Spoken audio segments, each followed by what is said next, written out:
Hello there.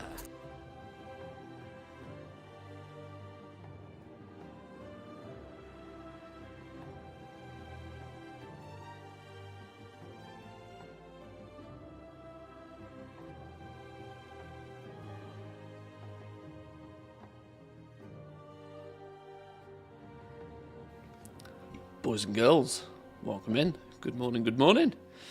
How are we all doing? Are we ready to go kill some rares in the Zarelek Cavern? Stupid Blizzard. How we doing, boys and girls? Hang on, I've broken stuff again. Hang on, please hold. My chat is not connecting to YouTube again. It's all technical issues again.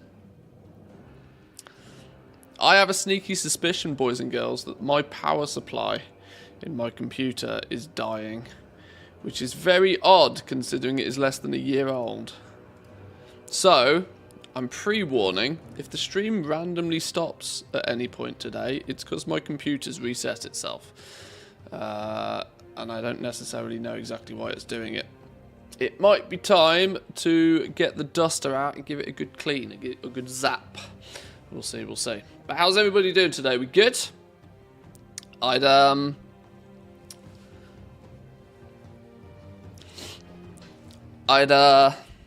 Luckily it's Black Friday. You can probably get one a bit cheaper. It is Black Friday, isn't it? Of course, it is Black Friday.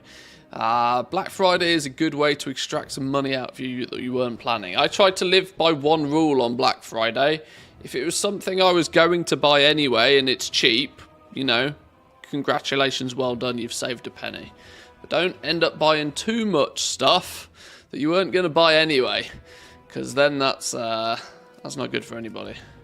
Not at all. It's cheaper to dust off doggo hair from the power supply unit, in my opinion. Well, it probably is. It probably is.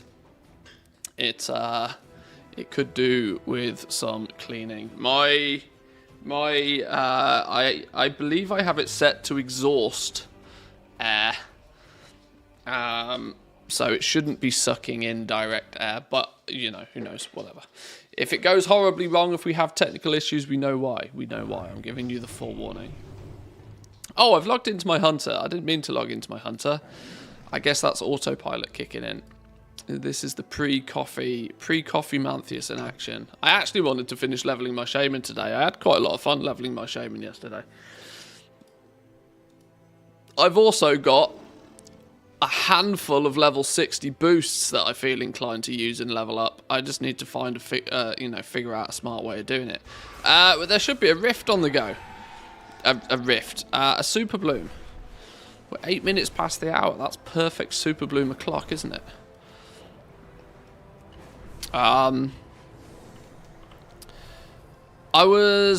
We'll talk about this in a little bit more detail later, because if I start talking about this before I've got coffee in me, it's going to end up very tragically.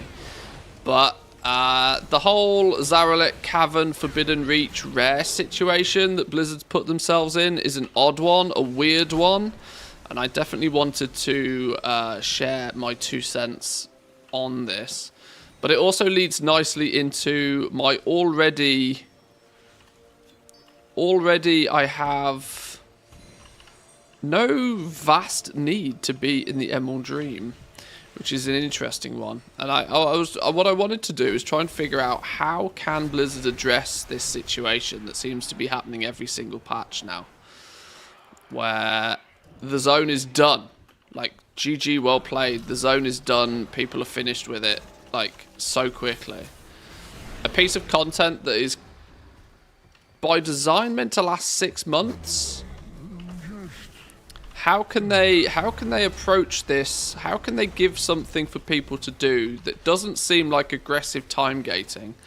You know, it's not like, because what we don't want is them to say, right, well, this event opens up. You can start this quest line on this week, and then next week you can do the next chapter of the quest line, and then on the week after you can do the next chapter of the quest line.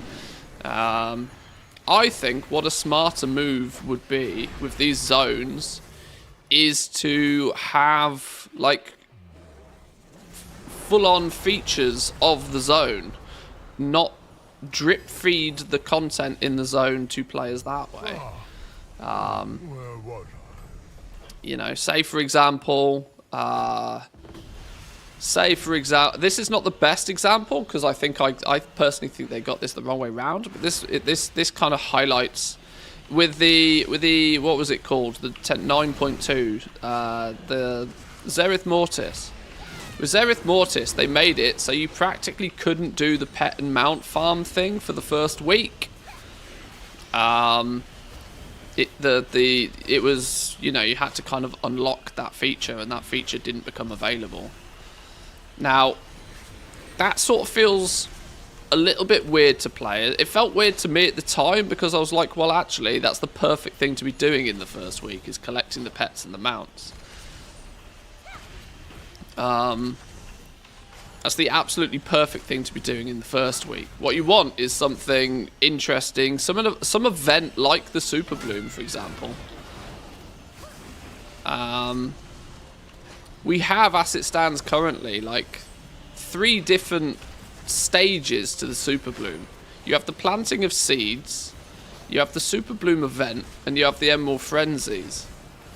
Now, if they'd built those up a little bit more and provided them to us like 2 weeks apart from each other, you know, when the zone goes live, all of the rares are there, all the pets are there to collect. You know, you can pick up some seeds randomly by killing things. You'll get 1 or 2 seeds a week for doing like basic stuff. You'll be very casually be able to pick stuff up. But then 2 weeks after it launches, or 3 weeks after it launches, then the Super Bloom dude turns up for whatever reason. Kind of like content unlocks. They started this all the way back in Throne of Thunder? Was it Throne of Thunder? I think it was Throne of Thunder, where there was an entire second half of the island just didn't open for a while. Still a zone that goes down as arguably one of the better zones they've ever created.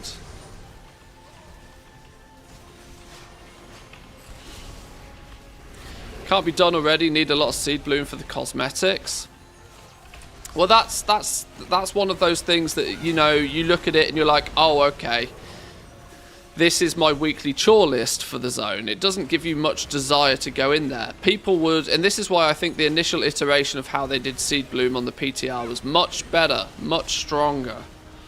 They drip fed seed bloom to you. For whatever you were doing in the zone, you would get some seed bloom. Even if you didn't, you know, it became a default item. Like, seed bloom was a default item like your flight stones or your Dragon Isle supplies, that sort of stuff. And you saved it up and you got to spend it on what you wanted to spend it on. So if you spend 12 hours a day in the zone, yeah, you're probably going to get stuff done quite quickly. But it was far more flexible for you doing it at your own pace. You see that this is the problem that Blizzard have, and like I said, I'm not the game developer here. I'm the guy that plays the game, but I don't know, and this is why I don't know how they fix it. But more so than ever, throughout Dragonflight, the zones that they have implemented so far, of which we've technically had 3 of them, so you can't really complain like of the quantity of them. But the issue is they seem to be absolutely like, people have done them in like a week. And I don't know how Blizzard addressed that without it being like too deliberately obvious they're trying to stretch it out, sort of thing.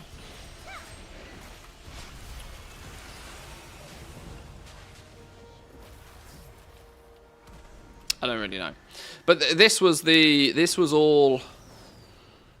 all based around the Zarelek Cavern Rares change, which currently still baffles me. It got me really annoyed the first time. I was super annoyed when they turned around and said, oh yeah, by the way, we're just going to despawn all of the rares after 15 minutes. Because that's very obvious to what they're actually trying to achieve.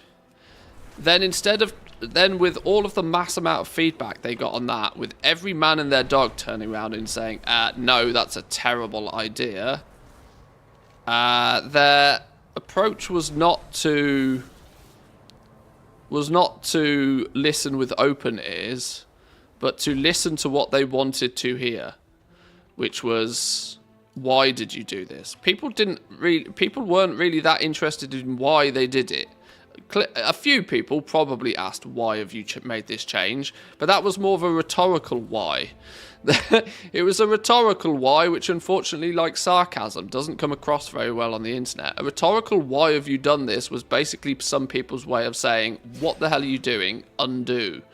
Revert, change. Control Z, undo, like whatever go back a step. It wasn't people strictly asking for a reason why. And so we weren't expecting Blizzard to come out the next day and make up some bullshit to why. Which is crazy.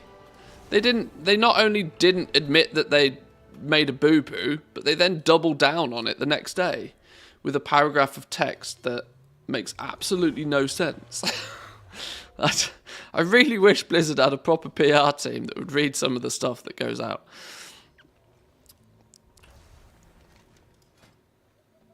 Oh, I didn't do this data recovery quest line. There's a sneaky gold making opportunity in this quest line, from what I believe. More than sneaky, I mean borderline broken. In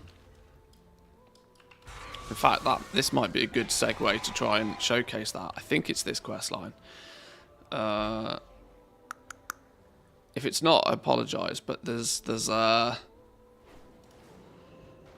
quest line that creates the most outrageous hyperspawn opportunity.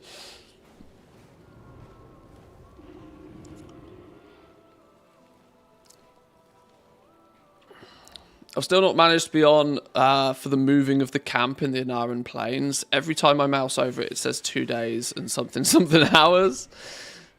So they shouldn't put those events too far apart. Yeah, you kind of have to set an alarm for that one and plan for it, I believe. There's achievements attached to that as well, isn't there? Which is probably a frustration for some. That it is really quite tough to get that one done. I'm not even sure if I've actually done that. I've done that like maybe once, maybe twice.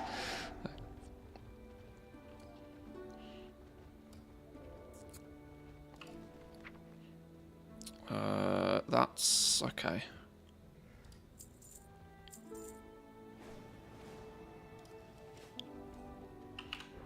Let's press some buttons real quick.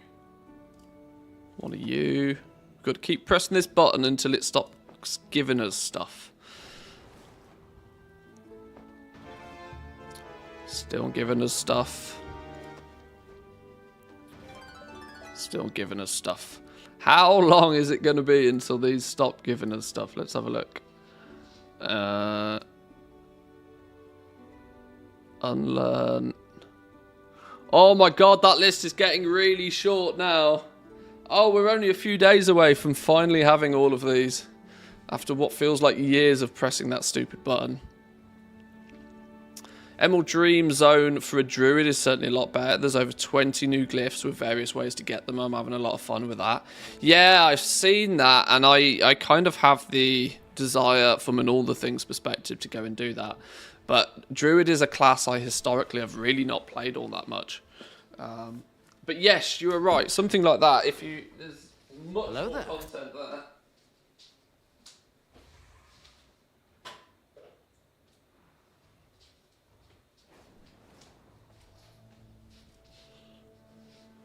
Right, let's get some coffee on the go though.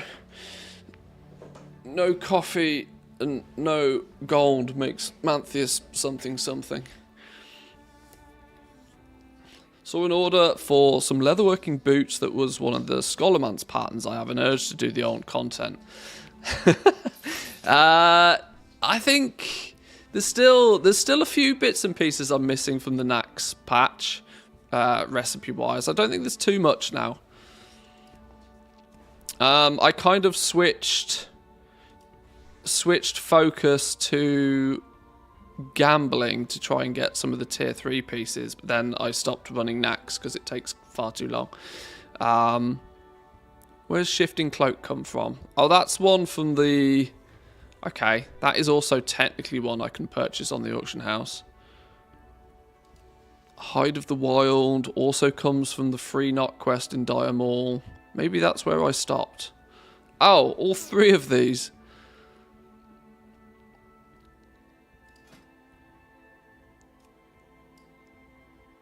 Dream Tender's Charm, Elemental Lariat, and the 2 new. I should have probably picked up those, shouldn't I? I wonder what's going on auction house price with these right now. Squirrels for days. Today is going to be just chase the squirrel. I'm going to be honest with you. Today is a chase the squirrel day. I didn't particularly have too much of a plan of action today. Today's stream might be a bit shorter. It's technically my anniversary today. Not wedding anniversary, but, you know, together anniversary, if that makes sense. So I probably shouldn't spend all day playing video games, if you know what I mean. Recipes, uncollected, usable. Wow, these have come down in price. Sheesh.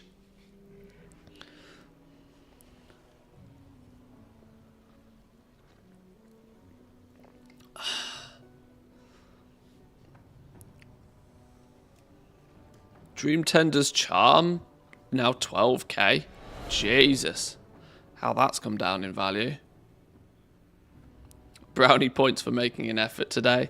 Yes. Well, it's 50-50, right? Because my wife has also agreed to go babysit for her sister for what I think is most of the afternoon and early evening. So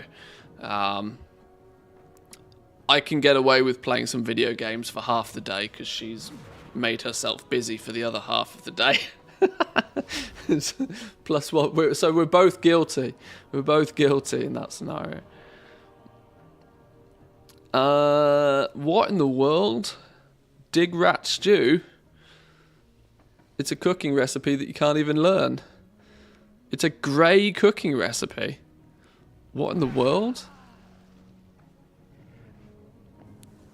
Dirge's kicking Chimerok chops. I can't believe these still exist, you know. I genuinely cannot believe that these still exist. The recipe, it's unfathomable to me. Does this recipe drop from the black market auction house or something? Is that why they still exist? I can't believe 18 years after these were implemented to the game and probably 10 years plus since they were removed from the game that you can still get these. This is one of those recipes that I very, very, very, very much suspect that they'll somehow make it back in the game at some point.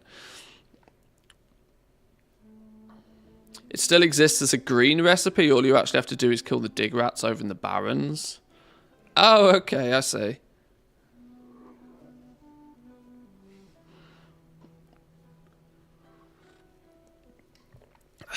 I'm tempted to spend some gold, you know, on getting all these recipes. Considering they're now as cheap as they are. I'm tempted to get in there before people start doing, like, flipping on them. I mean, 1,000 gold for a recipe, I can't argue, can I?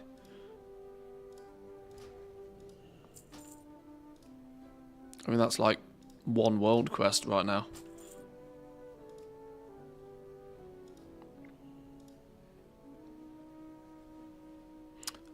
Verdant Combatant, Adamant Tread. I'm trying to make sure I don't buy the same one twice. Adamant Gauntlets. Girdle. Resilient Belt.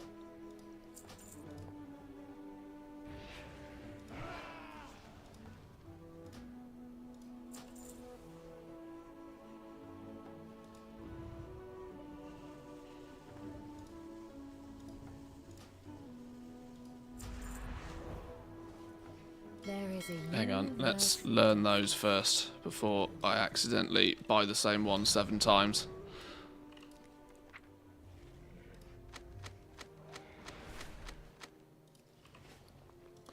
Ready for some all the things action. Doodle doodle doodle. Those PvP recipes are the new ones every season. Yes, correct, yeah.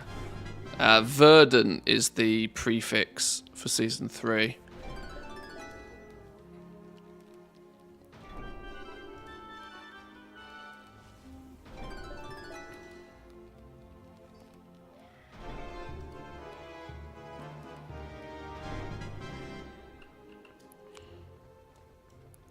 Right, let's try again. This is your time.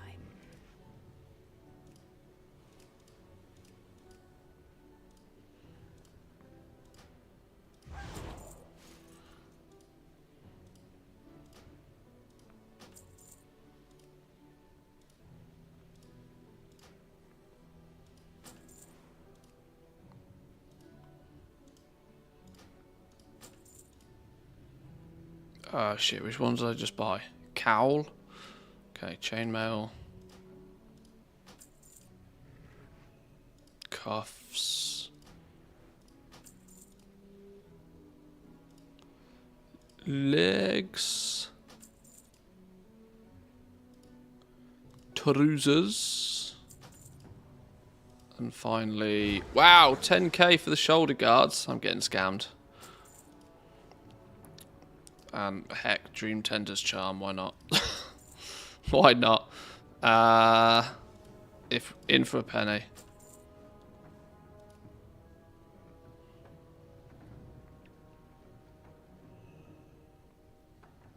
Where do these come from? Blue dragon scale shoulders. There's a trick with these. There's a trick with these, isn't there? And I can't remember what the trick is with these. Blue dragon scale shoulders. I swear there's an easier way to get these. Oh well. If you're spending, you're spending. I think that it's a vanilla world drop, but there's definitely a sneakier way of getting it. But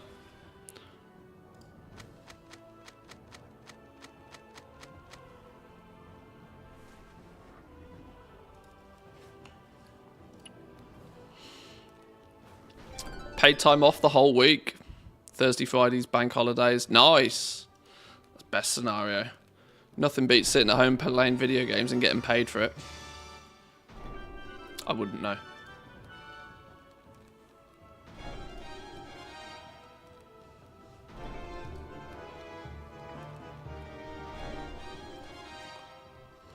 All the things is happy though. All the things is very happy. Even though I think I've just spent the best part of 100k. It's fun until it becomes a job. That I can attest to. I try greatly to both treat it like a job, but make it not feel like a job. There's a balancing act there that's sometimes quite difficult to manage. Right. Either way, let's look then at... Yeah, okay. Verdant Conduit's the only thing I'm missing from leatherworking now. Much better, much better, much better. Surely this number should be better than that, though. What am I missing on leatherworking still that's holding me back? A few classic bits and bobs. Outland is Belt of Natural Powers. This is a world drop. The recipe for that is likely to be expensive enough and annoying enough that I will just buy it at some point. Sunwell. Oh my god, it's all Sunwell. Yeah, I occasionally go do an hour or two in Sunwell just to kind of chance some of these. And then the Battle for Mount Hyjal. I don't think we will ever get these. I have a sneaky suspicion that this might end up being the very last recipe I will ever need in leatherworking. Just because doing the Battle for Mount Hyjal is so tedious, and the drop chance for this recipe seems to be so low, and it only goes and makes a flipping pair of braces at the end of the day. It's likely to be the last recipe I ever get with leatherworking. Northrend, we are done. Cataclysm, we are done. Pandaland, we are very close to done. 1, 2, 3, 4. Well, hang on. 1, 2, 3, 4, 5, 6. 1, 2, 3, 4, 5. We are technically, if I was to log on and press the button every day, less than a week away from finally finishing Pandarian leatherworking. Draenor, missing the remarkable burnished essence. I think I have what I need for this. 5 of the... I think I just need to go buy this.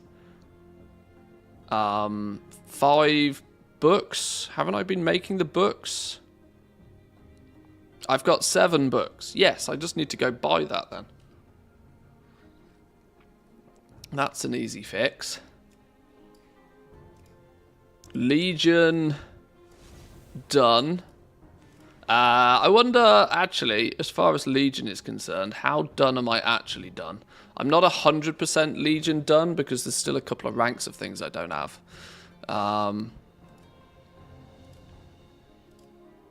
The new interface doesn't show the ranks very easily, so you have to flick through them. Dread leather gloves from the Archway on Heroic.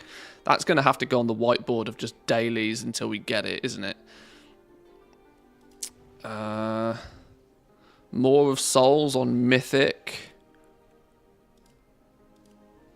Because I did not run More of Souls 7,000 times. Oh! Okay. PvP tokens. Sure. I forgot that that was a thing.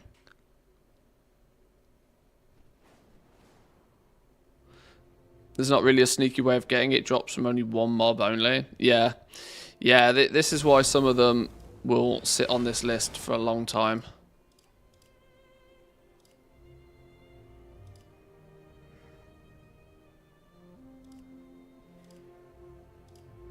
Okay, we are... Apart from a few rank 3s, which I don't mind too much, we're very, very close with Legion. BFA, missing loads from BFA.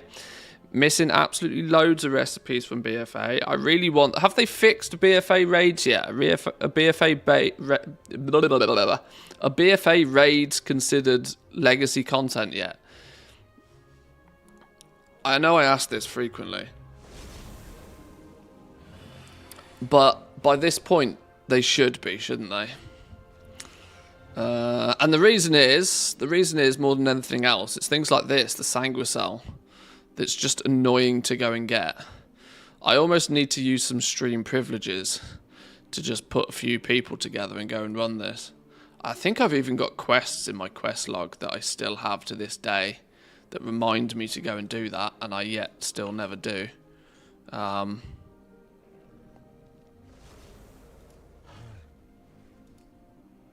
Oh, maybe I don't anymore. Oh, I've got the one from Hellfire Citadel.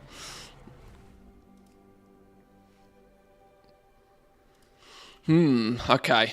Recipes-wise, we definitely could do with some more. Our percentage is good, but it's not good enough. The fact that it only says 75% at the moment is not good.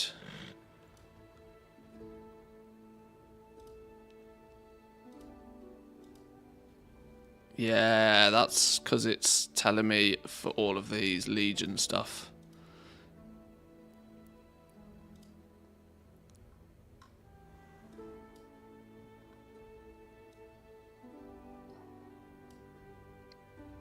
Hello? Why? Huh?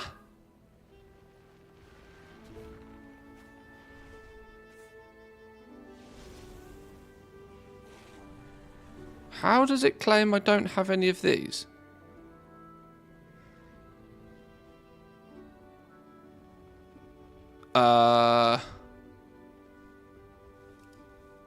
What?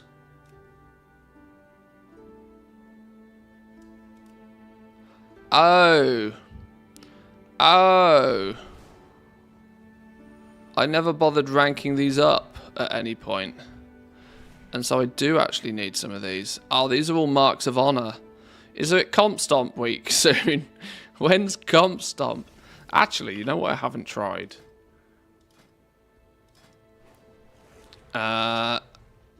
There's a Battleground Blitz. I've not tried this yet, you know.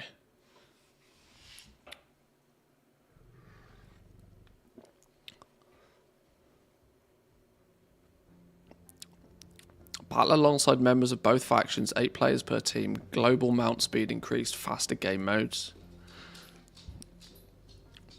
Curiosity kills the cat.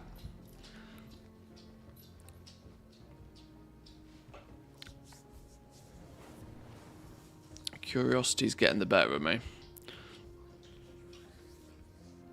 It'd be nice if a Comp Stomp was up soon. I think we've just had a Comp Stomp, haven't we? That's probably the issue I'm going to have.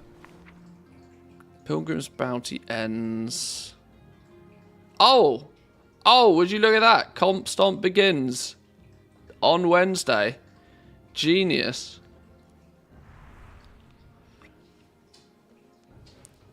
Genius. That's a way to farm up some marks of honor then.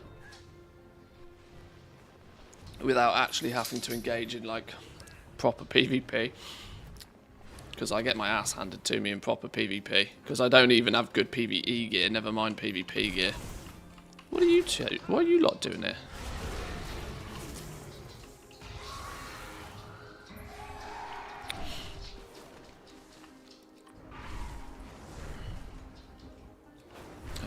What is your quest for the week? Aspects watch over you. Skirmishes, yeah. Glory to all.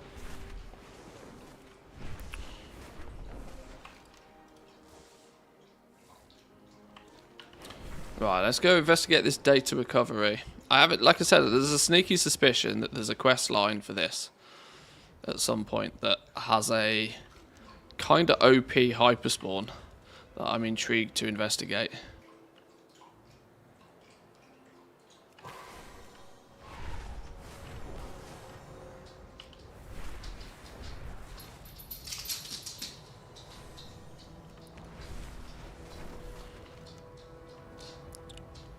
Where are we going for this? Up further?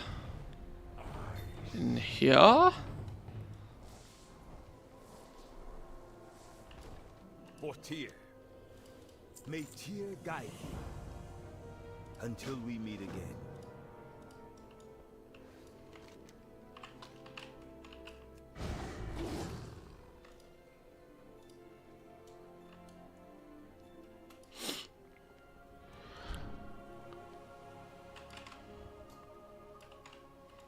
Oh no, what am I in training dummies for? Does it really put me in combat by hitting that trading? Okay, now we're good. For tier hold. What do you mean? What?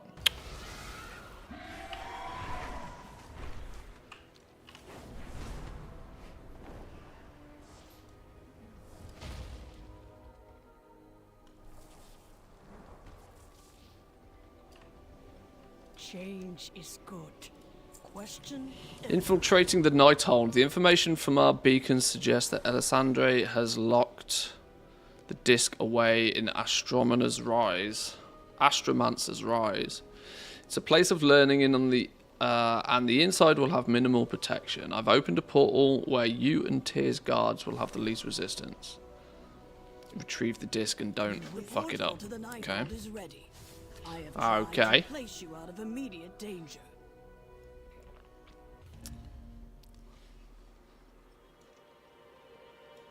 Well met. Goodbye. I'm ready. Oh look! It's a cheeky look into 10.2.5 dungeons, look.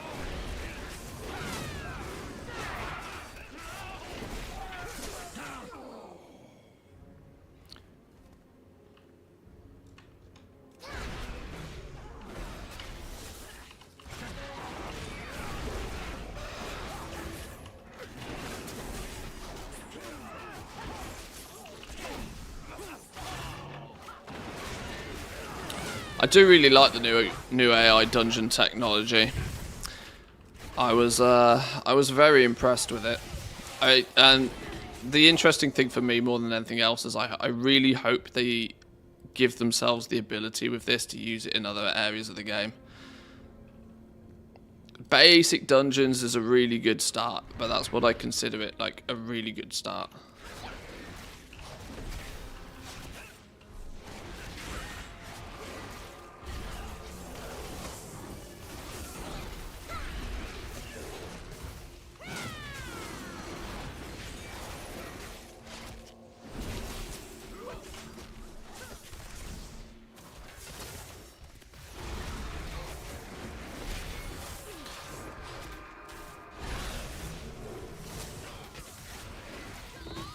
Right, you're done.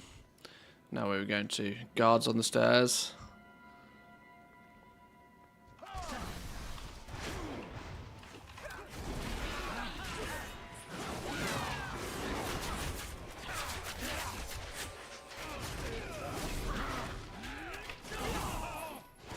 I wonder if I turn off... Oh, Pet Taunt is off in here.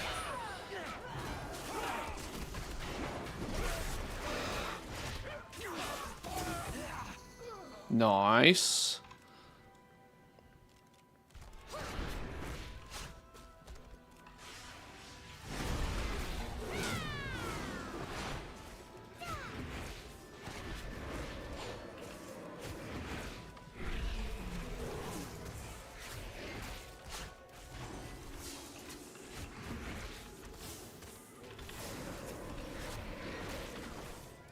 Has anybody found themselves some good Black Friday deals today? I'm always intrigued to see what people are, you know, focused on for Black Friday stuff. Because my brain instantly goes to technology, but it means it starts to get really expensive. Even on Black Friday, if you start, ooh, this gadget's cool. Ooh, this gadget's cool. I mean, as a content creator, I should have tapped up some sponsor or something, shouldn't I? With a bit of a Black Friday deal, I don't know. Should have quizzed Zygo or something, maybe. Some Legos for my son. Yeah, for the son, alright. I know, I know. We'll build it together. Son, come sit down. Don't touch anything. Daddy's building and Mummy needs to make sure it looks like we're doing something together. Yeah, yeah.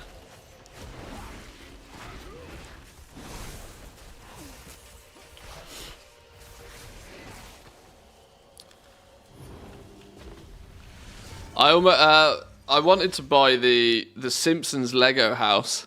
I've not none of the Lego really gets me too, you know, hot and sticky, but the when they did that run with the Simpsons crossover, the Simpsons Lego house looked really cool. I wasn't actually even able to buy it. I wanted to get it, but it was kind of limited edition or something, and Finland didn't have it for sale, or I couldn't easily get it from anywhere. But I did enjoy Lego back in the day. I'm not gonna lie.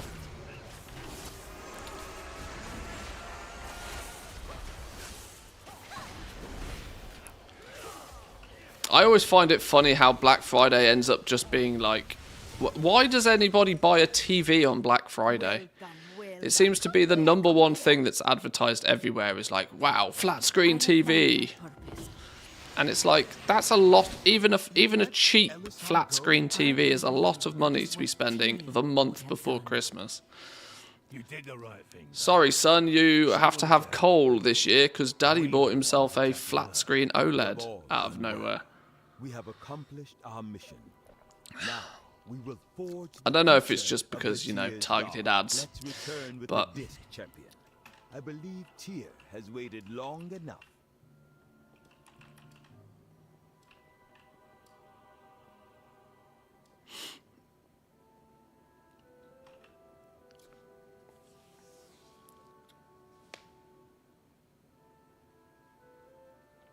Gabby's Dream House Lego is created. What is Gabby's Dream House Lego?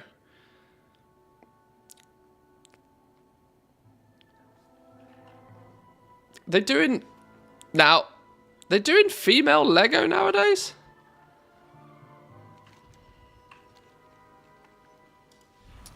Really? They're going to do Meccano Barbies next. Car mechanic Barbie.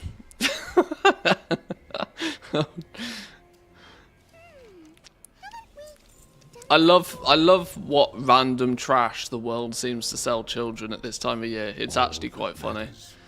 Is this Oh, a toy. What's this? Recorded memories of Tyr's Guard. Summon a Titan disc to gain into its recorded memories, usable only in Tyrhold or Valdraken. That's very limited. balance upon the cusp of destiny?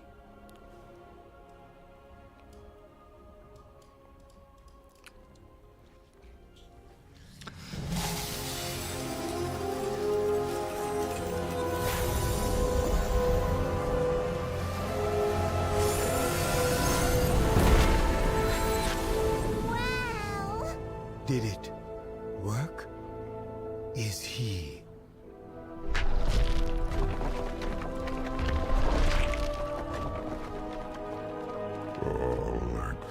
Alexstrasza.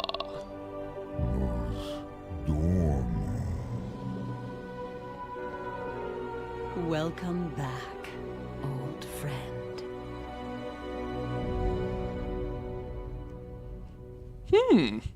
The sands of time are plentiful, but precious. Do most of my post-Black Friday shopping on second-hand websites where people sell all of their cheap flat-screen TVs they bought last year and have replaced this year. That's where the real... That's probably it, you know. That is probably it. Long have I slumbered. That's the trick right there. Much too long. You have not changed, Alexstrasza. You must go. But what Either I'm not very... Either it's not very targeted towards me, but I've always felt that Finland doesn't do a really good job of having like a second-hand market. Finland has like flea markets, but that's just where, you know, when Gran and Grandad die, you take all their boxes of old plates to a flea market and they try and flog it. Like, I've never seen anything without at least a 2-inch layer of dust on it at a flea market. I've never seen them to be of any value. There's not really a solid second-hand market, I really think, in Finland much. Or if there is, I've not really come across it. We would be honored if you would stay and speak to us at our headquarters. Come, Tyr. There is so Oh, we get the white scales one from this. I wonder... Ah, okay. This is the white slithery worm, isn't it? Yeah. Goodbye. A toy and a new slithery worm mount. Or skin for our existing mount.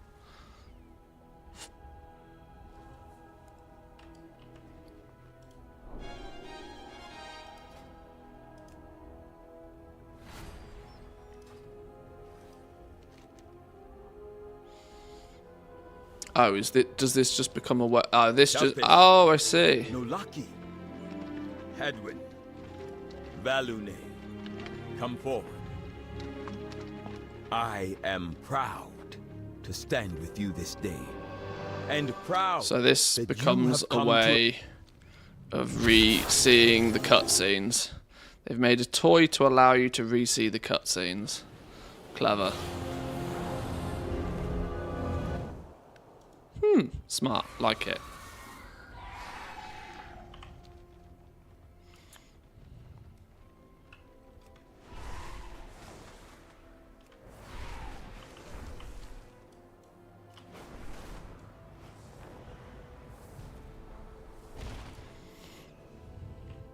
For Tyr. Until we meet again. Greetings. May Tyr guide you. Oh. Well, maybe it wasn't this quest line. Maybe there's another quest line that has this hyperspawn on.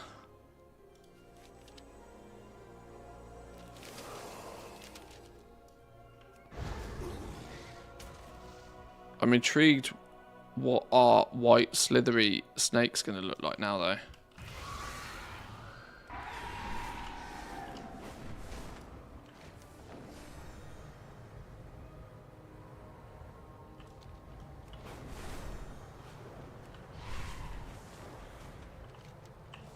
Why have I got a quest to go see the catalyst all of a sudden? We maintain the Isles.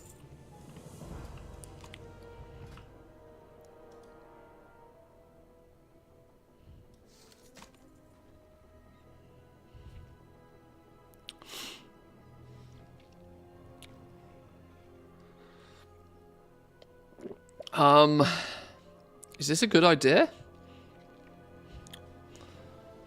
I mean, it's probably not a good idea until I at least get access to the 2 set.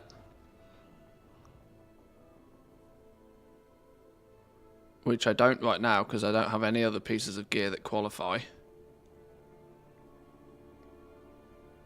Okay.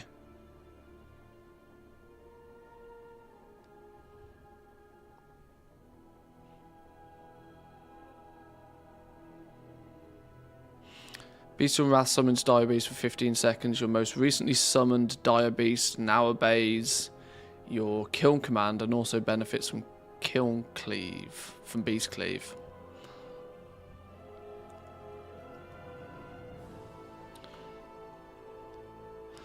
If I can get another reasonable piece of Season 3 gear, we should be able to convert this helm and then something else, and we should be able to keep the two sets. Two sets might work well. Oh, I forgot I queued for this Battleground Blitz. Oh, well, maybe I didn't. Oh, maybe I did. I've not tested this out, you know. I'm intrigued to see if this is any good. What the goal making we doing right now's? Well, we're more on the sort of the collection side of things. I'm ticking off a few loose ends on my main character at the moment. We've just spent stupid amount of gold on some recipes that we're missing, so we can do some crafting of those and try and sell some bits and pieces of those. I'm late to the party. It's the PvP gear. I wasn't expecting to make huge from it, but that's about as close to actual gold making we're doing at the moment.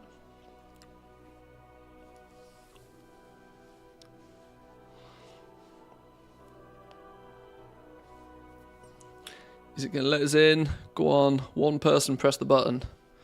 Press the button. No. Come on, press the button. Yay!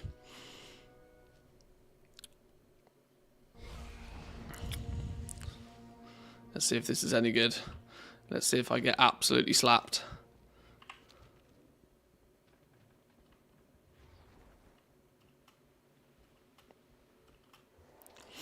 I've not even spec'd into anything PvP, so this is probably going to go terribly. But I will let others take the lead and I will just do damage to people.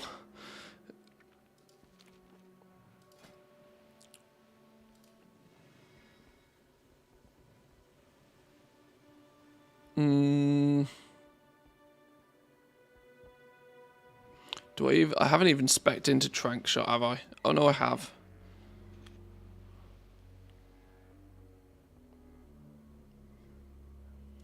Just go that one.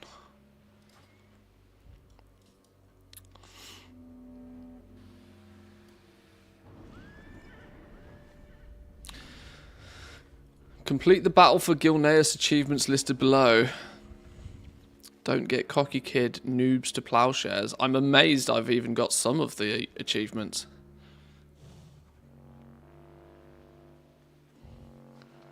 Is there any setup like daily Dracothist on multiple alts to do now, which can be done right now with a fresh alt? Well, you kind of hit the nail on the head there, really. It's the alchemy, the alchemy transmute.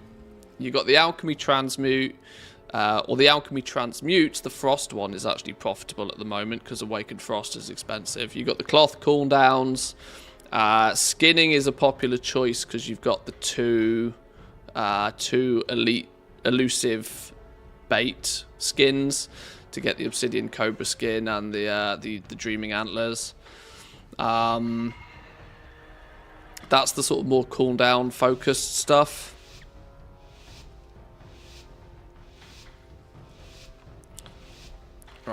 Let's not die. Should we just go more of a defensive role?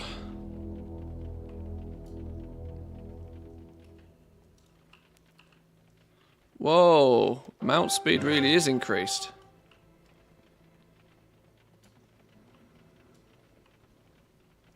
Are we going straight for the kill?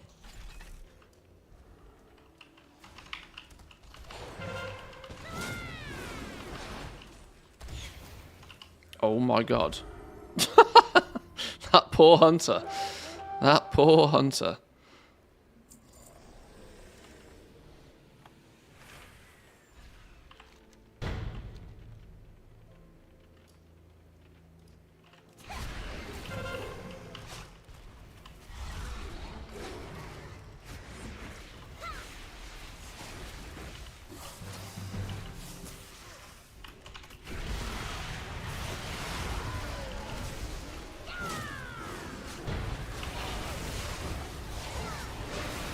Stop gripping me, you grippy sod.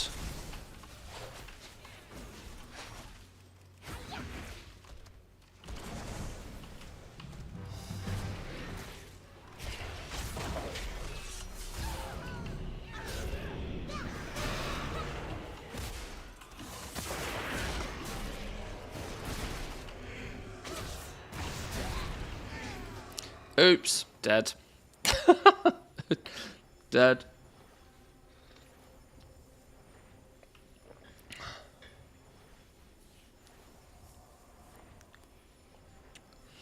Can I get enough knowledge points for them if I start now?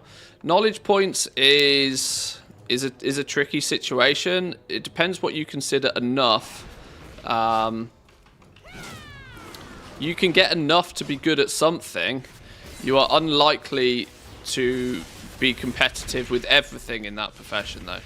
There are many, many players across the region now that have everything. Absolutely everything. Fully decked out professions, and when you are competing against those, they will clearly be able to do things that you can't for quite some time. But you can quite easily get 100, 150, 200 knowledge points, which is more than enough for you to become like tip-top perfect in one thing. Once you're good at something, my recommendation is go for the generic talents. Go for the ones that are going to give you flat inspiration. Go for the ones that are going to give you like flat resourcefulness, multi-craft bonuses, because they will then be a benefit to you. They will be a benefit whatever you're crafting. If you deep dive focus into one thing specifically, you're then going to find it harder to move into something else once that's finished. Most professions have one relatively generic spec tree. That's probably the important one to fill out first.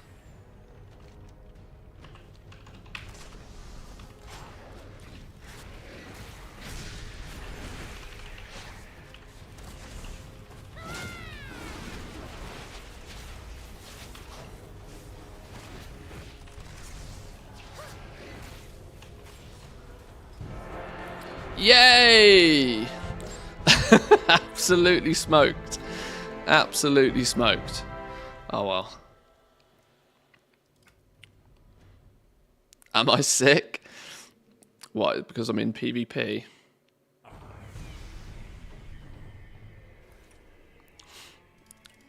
I was just trying it out to remind myself why it's not so much my thing.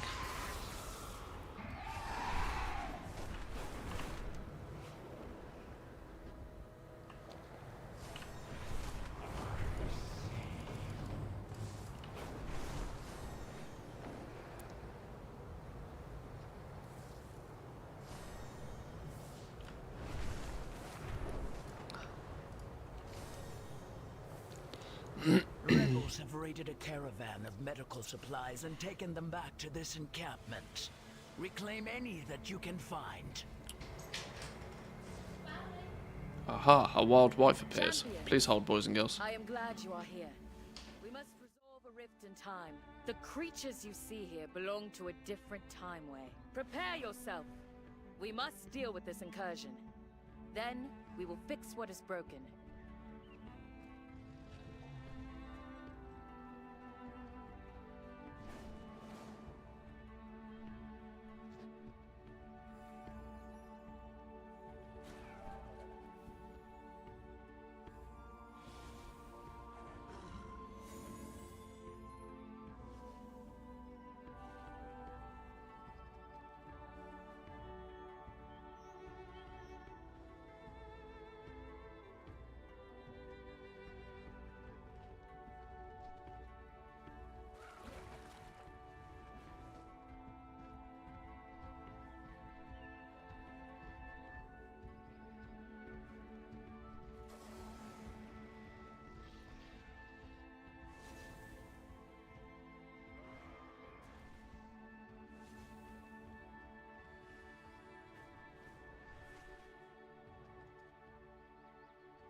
Oh, okay.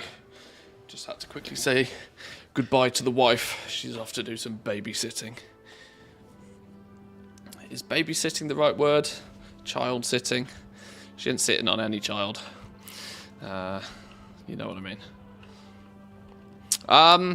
I don't really actually, thinking about it, need to be doing too much on this hunter. There are some stuff I could chip away at. But I kind of want to get back to leveling my shaman, you know. I had fun leveling my shaman yesterday.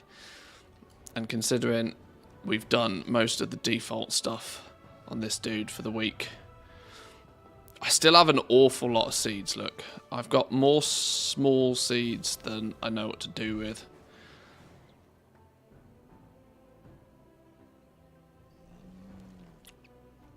Elmer and Seedle are still needed from the plump ones, though. I'm getting distracted. I'm getting massively distracted. Let's finish leveling our shaman. Let's get him up and running. That'll be another 70 to put on the roster. I do technically have 4 level 60 character boosts I should probably do something with.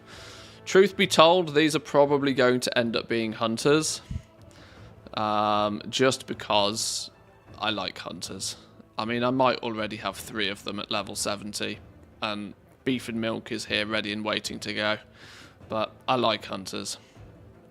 I enjoy leveling hunters. But the shaman was good fun.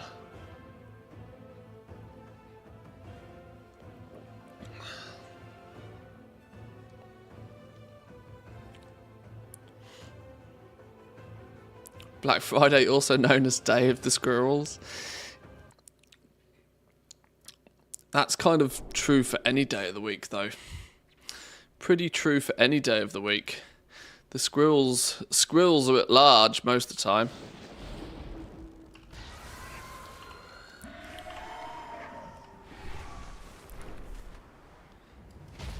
Who might you be? Some profession placeholders. Well, yeah, exactly. This is kind of it, really. With that dragon, you'll catch up with them in no time. It's mostly it. 2 profession slots on each one. It's so quick and easy to level up characters nowadays that it's kind of nice to have a handful of characters ready and waiting for you to be able to quickly throw something on them if you need to. Hang in there, Hanu. You're no good to Noruk dead. Shall we... Noruk? This is no time to chat. Our caravan was ambushed by gnolls. They took half my people, and many left are seriously wounded. We can talk once my brothers and sisters are safe. I use locks for mine, just as easy as the hunter. The end of the hunt draws near. I've wanted to play a warlock for a long time. I've just never got round to it. If I was to play a warlock again, though, I do have a warlock. Please, stranger, I'd appreciate any help you can offer. It's not on this realm at the moment, though. If I was to If I was to play a Warlock, I'd level 1 from the start, though. My scouts will seek new I wouldn't use it. I wouldn't use a boost on one. new challenges. I'd want to use the leveling to test out like some of the specs and see which one I prefer. Demo's fun. Yeah, a bajillion little, you know, imps running around does sound quite fun.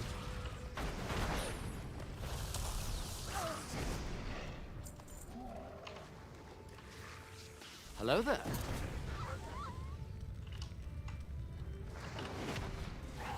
Adresty, how we doing? Welcome in. My alerts are not playing again. I'm not hearing any alerts in my headphones. I've had real technical issues with the old PC the last few days.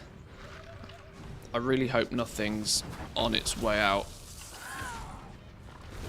Because this PC is less than a year old, I really don't need it breaking already.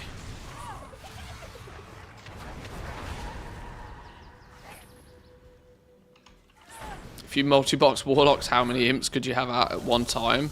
Probably a lot. Probably a lot. That would get silly. Do you reckon you could crash your own client with excessive impness? You probably could.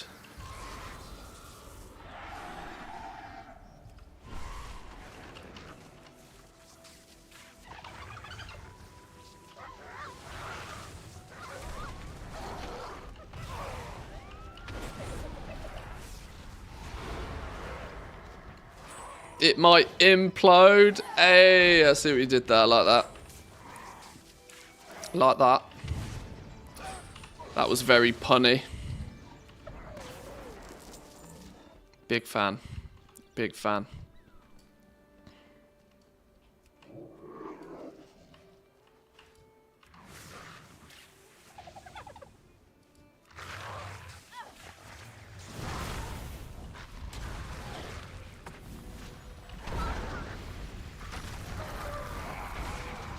I'm quite liking this shaman though, you know. I love making these little mini earthquakes and things dying.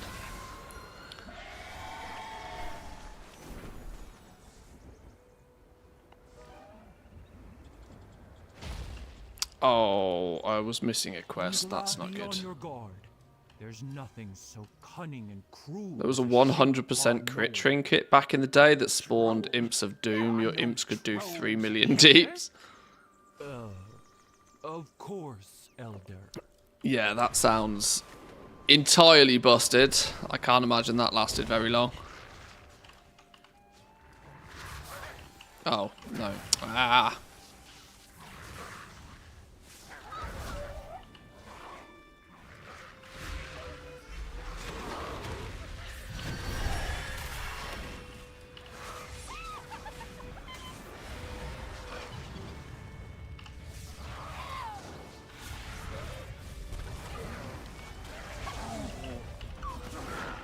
Yeah, I've pretty much historically only really played 2 classes.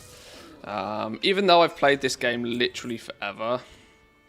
I've always had lots of ults, but I've never really switched my main class much at all. Hunter, pretty much forever. Dabbled in Paladin from time to time as well. That's literally it.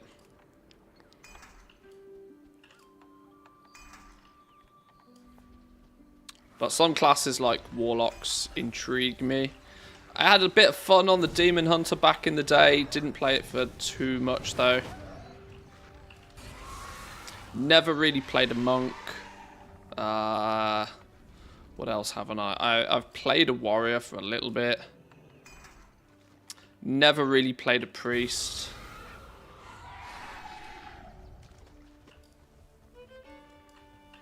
Yeah, considering the amount of time I've spent playing this game over the years, I've played a remarkably small amount of the actual classes and specs.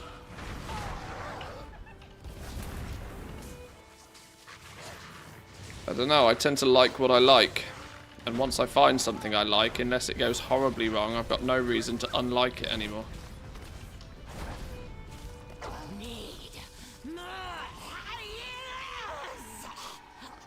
Thieving gnolls. Should we kill the rare? Should we kill the rare? Where's the rare?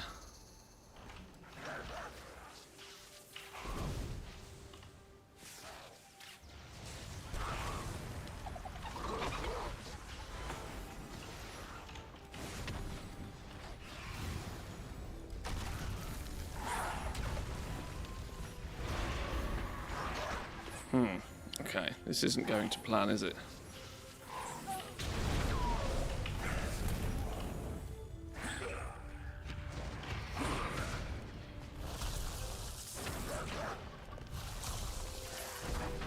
There's so much goddamn health. Hunters usually have good bursts in AoE. Good for questing, farming. Well, this is it. That's my sort of almost #1 playstyle. So, you know, it's always historically worked very well for me. I like the fact as a hunter I have a permanent little tank that, you know, a pocket tank. What can you argue about with a pocket tank? You can't really, can you? Warlocks, I guess that's where Warlocks fall into a similar thing. You got your Void Walker sort of thing.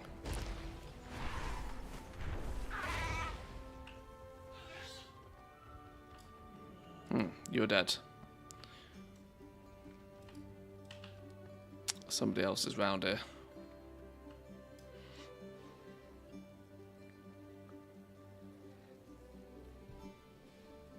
Back in the time of snapshotting.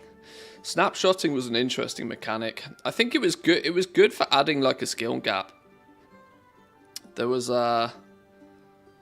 because if you could really effectively use snapshotting, you just would do more DPS than the person standing next to you.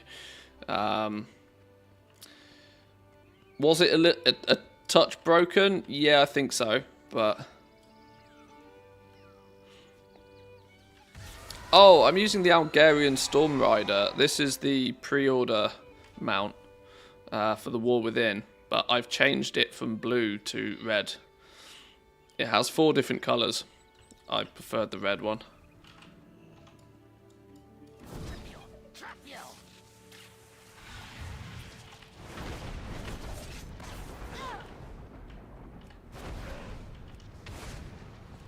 Watch your step.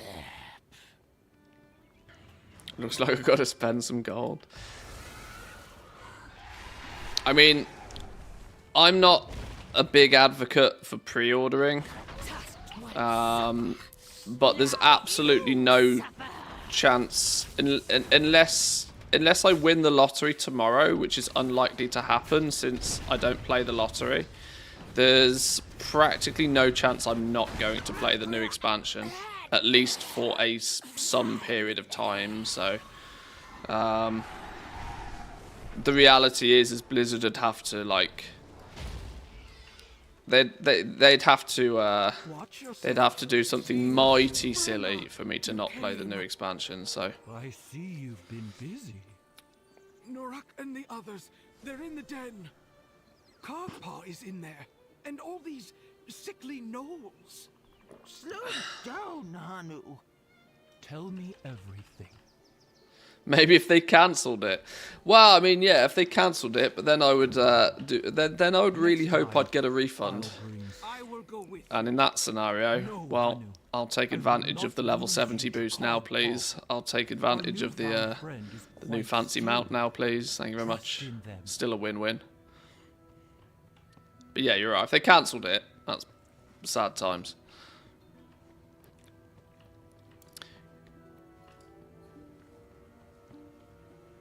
I mean, I think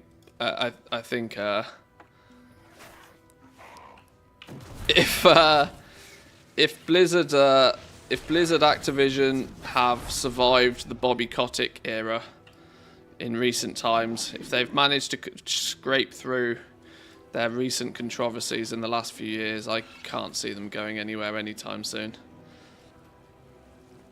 When do you think they're going to be releasing Alpha? Well, they said spring. If we take them at their word, they said spring, which probably means March, April time. They've also said a fall release, which is an indication that it's probably going to be a November release next year. Because I can't imagine it'll be early fall. It's like September, hell no. Even though that is technically fall.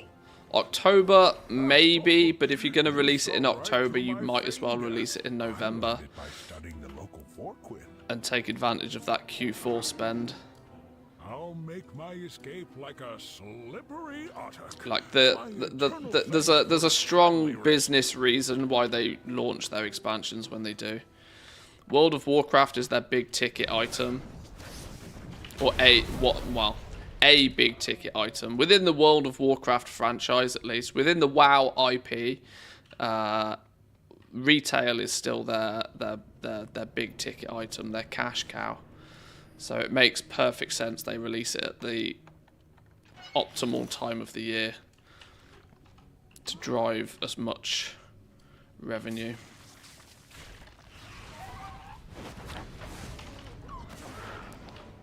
Because you got to be foolish if you think that they wait until it's done nowadays. That's not been a thing for a long time. Maybe when Blizzard were a baby, they could get away with releasing things when they're ready. Now, unfortunately, they do things for business reasons. There's no denying that. It would have been nice to have had a summer release. I think it would have switched it up a little bit.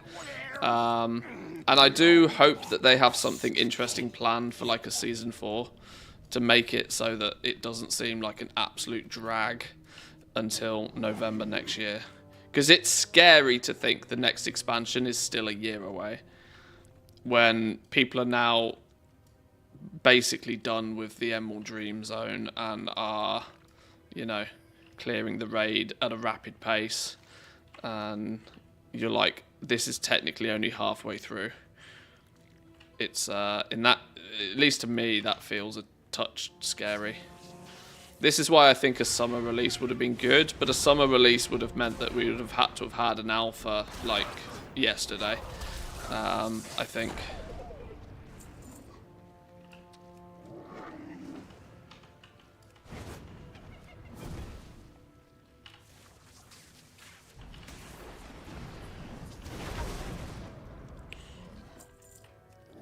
I mean, we know it's not a... But they've said a fall for the launch, so... We know it's sort of October, November next year.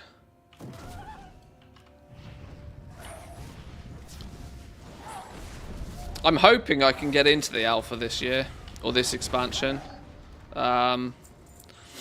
For reference, my ticket to the alpha for Dragonflight was because I had close ties to one of the developers for Blizzard, and I was on their friends and family list. The problem is they now don't work for Blizzard. So my in is no longer an in.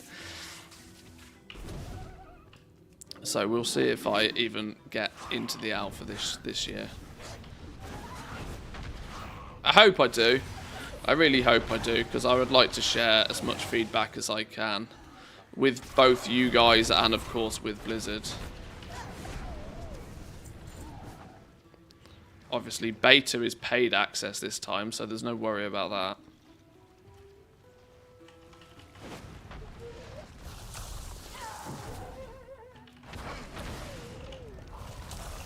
I do also think that because of the way that they've done beta this time, they've given, you know, if you pre-order, you get access, or what, the top tier one, or I can't even remember now. Either way, you can buy your way into you can buy your way into success with the alpha, beta, sorry, which makes me think that they're going to do a beta very similar to like what they did in Dragonflight. I don't know how many of you remember, but the beta for Dragonflight was really structured. This week, test this.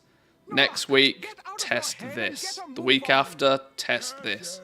It was like they were very carefully controlling like the content creators and streamers' focus, like narrow focus on a certain thing week on week, almost as if there was a marketing team behind it, you know. It didn't really feel as if the beta was really that much for like truly testing and providing feedback and this sort of stuff. The alpha felt a lot more like that. The alpha felt a lot more like, okay, this is what we're kind of hoping to do. What do you think? The beta, though, was just like marketing, marketing, marketing, marketing. And now that they've allowed people to buy their way into the beta, it's clearly marketing. So the alpha, I think, is way more important for me. Get Mr. GM to hook you up. Yeah, I think I will have to. I will have to pull some strings. I'm not what's called. You may have noticed that Blizzard has like their partners, right? You'll have Hearthstone partners, Diablo partners, World of Warcraft partners, this sort of thing. I am not a World of Warcraft partner, so I don't get first dibs on stuff like that. And unfortunately, the partner access nowadays is not a what you know, it's a who you know situation. You have to basically be...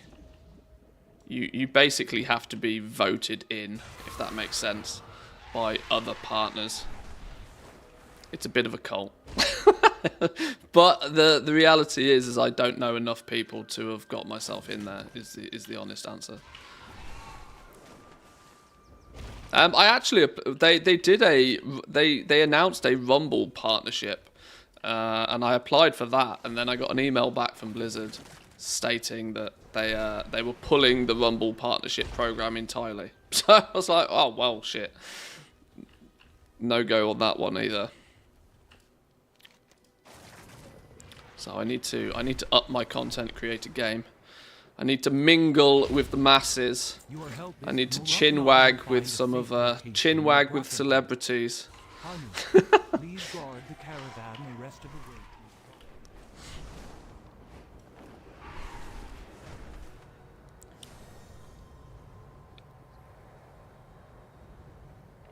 Last few expansions I had beta access, but I didn't spend much time there. Spoils the launch experience, but also feels like a lot of work where I do software testing a lot. It's yeah, I'm not gonna lie. The like I said, the alpha was a lot more. The alpha was a lot more. This is what we're thinking of doing. What do you think? And I genuinely feel that during the alpha they were looking for more like true, actual feedback from people.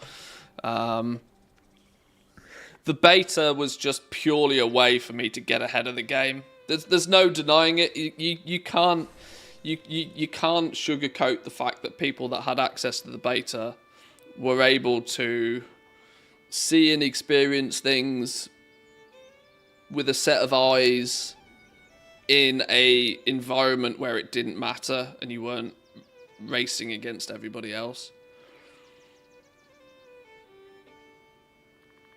Use your stream, start raiding streamers when you log off, hang out in their chat for 10 minutes, easy. Yeah, I should probably utilize the raid feature on Twitch a touch more than I do. The problem is when I stream, there's not that many other people on, to be honest.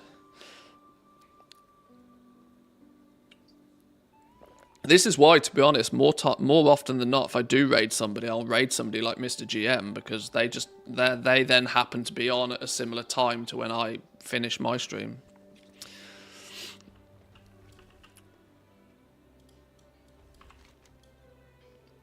But there's not a huge amount of other people usually on. The reality is nowadays there's not a huge amount of goal-making streamers anymore. There was never hundreds of us by any means, but there's really not that many. There's a fair few new faces that I've seen popping up on YouTube making video guides and stuff, but there's not so many people actually streaming. And I don't think Dragonflight has helped with that. I mean, I've talked about this probably far too many times, but there's it's significantly harder to stream like actual goal making nowadays, because the second you do anything with a material, you've just instantly got mass competition, and it makes the process very difficult. This is why I'll sometimes log on to the bank character, will sometimes look at materials and will speculate the price of them. But nowadays, you'll rarely see me actually act on anything. You'll rarely see me buy into it. Because if I know full well that if I buy into it, by the end of the day, that market's dead. And it's just a harsh reality of streaming what you're doing. I'm just someone trying to help this land heal. And so I would, I'm happy to theorize a lot more. talk about what I think could be a possibility and could work.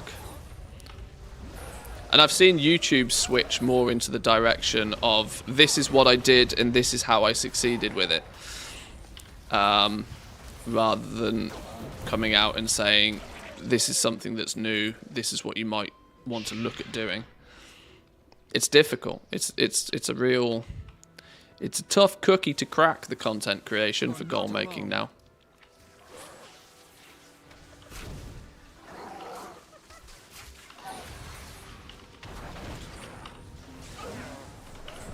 Oh my god, I'm nearly dead. I forget these things do quite some damage.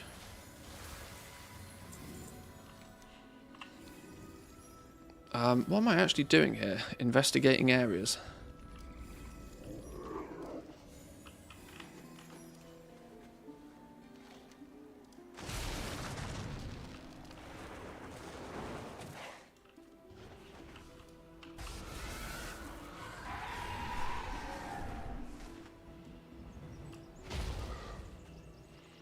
Let's try and not aggro too many mobs.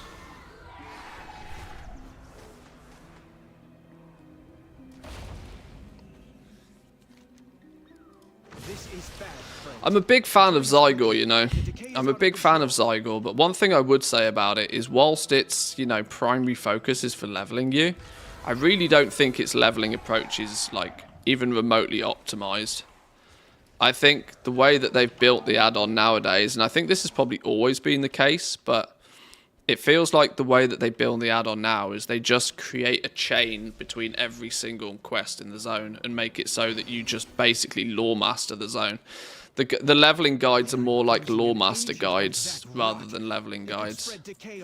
Because I know categorically that doing nothing but the campaign is probably smart, but I would prefer it to be more based upon what my level is.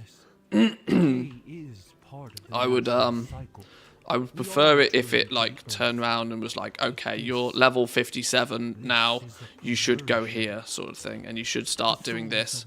Just drop what you're doing and go and do this, because you can always come back and, you know, clean up any loose ends. But the fact that like the waypoint arrow automatically goes places, the function, like generally speaking, it's an incredibly clever add-on. I can't knock it for that. Does things like, what was it called? Azeroth Autopilot? Does that exist anymore? That's like a free alternative, because I'm obviously always cautious of the, you know, Zygor is a paid for add-on.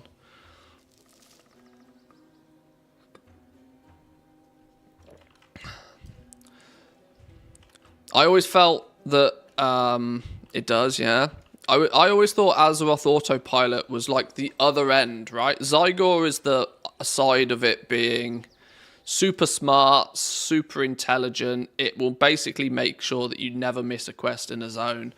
Whereas Azeroth Autopilot, oh, it's been renamed Azeroth Pilot Reloaded. Alright, whatever. It's Azeroth Autopilot. I always thought that was like, do this, then do this, then do this, then do this. Like, it was very structured. And if you stepped off that path for like 2 quests, it just got massively confused. But I think the actual, the on-rails approach, I think Azeroth Autopilot was far more like on-rails. You start here and you end here. Don't do anything else, but if you do start here, and you will end here, and you'll do it pretty quickly. So if you are just looking for like a Zerg from like 1 to 60 sort of thing, 1 to 70, I think it works well. I use WoW Pro leveling add-on. It's another free one to use. Yeah, there's definitely options out there now. Honestly, the main reason I use Zygor is twofold. One, it does a lot of things, and I'm also lucky enough that whilst it is paid for, I can't lie, I get like a small commission on any of you guys signing up to Zygor. I have an affiliate link with them, which ultimately means by the end of the month it's made me money, not cost me money. So in terms of full transparency, whilst it is a paid for add-on, it doesn't technically cost me anything. But that doesn't incentivize or influence my liking or disliking of the add-on. The goal-making side of it's trash, by the way. Like, the one thing I will always say about Zygor is the goal-making side of it's terrible.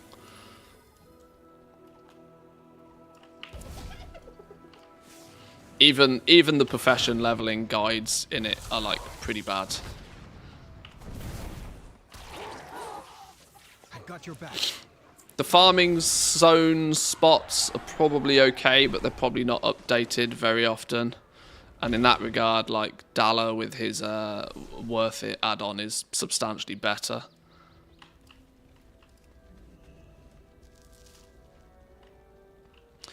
There's also a WoW Pro Guides add-on, which lets you choose how much of the zone you're going to cover whilst leveling. Oh, that's quite clever.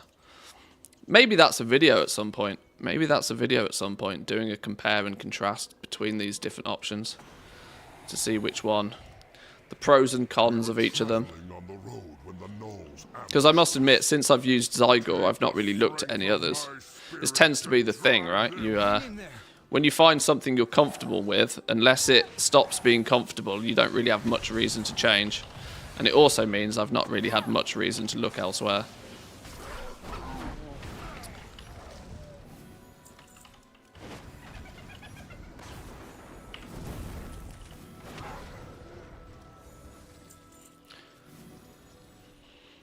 I use the add-on if I want to autopilot play, just follow the arrow. If I want to level quickly, I put on Kraken Latte on the other screen and follow her route.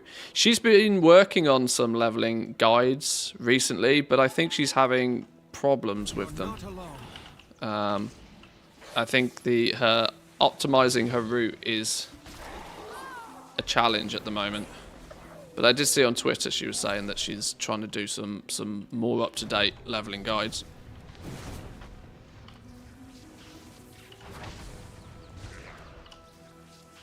Garazan, he has all those level 70s, if anybody knows he does. Well, he does it via multi-boxing and does it predominantly in dungeons. I don't know what his 60 to 70 strategy is, but I imagine it's probably something similar. It's probably just spamming normal mode dungeons.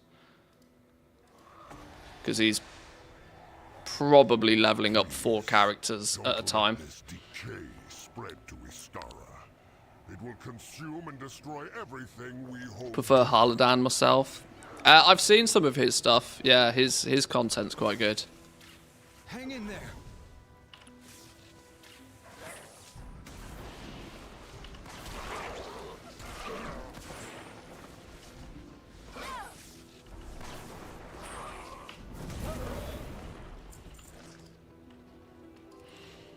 He does a lot of rep guides and stuff as well. In fact, I actually think it was his rep guide that I watched for the Emerald Dream. On your left.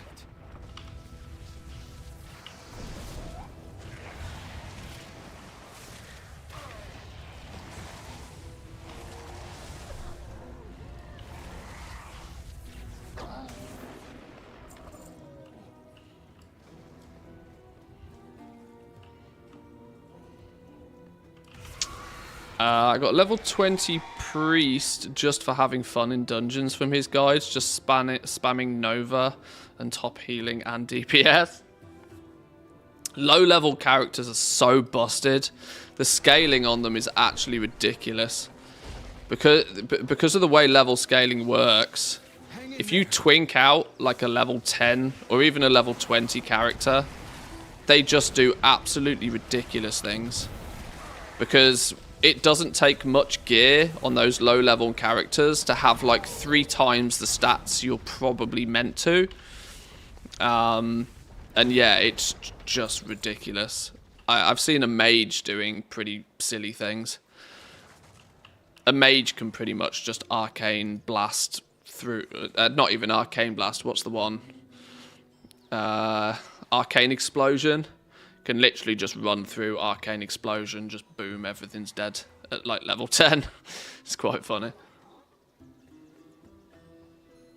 Like I said, if I was going to power level a whole bunch of characters, that's how I'd do it, with some form of level 10 twink, and then I'd probably just load up 4 accounts temporarily, level the characters on those 4 accounts.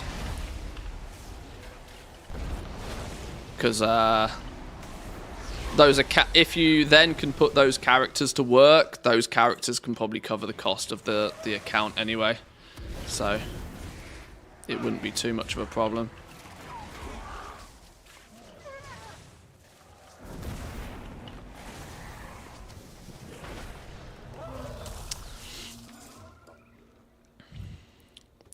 He's at the very cutting edge of the speed leveling stuff. He's held various records over the years. What's over the top min-max for some. Has some great tips in his vids. Yeah, I often see this with a lot of like the leveling guides and stuff. They are hyper min-maxed because that's their jam, right? That's what they enjoy. I've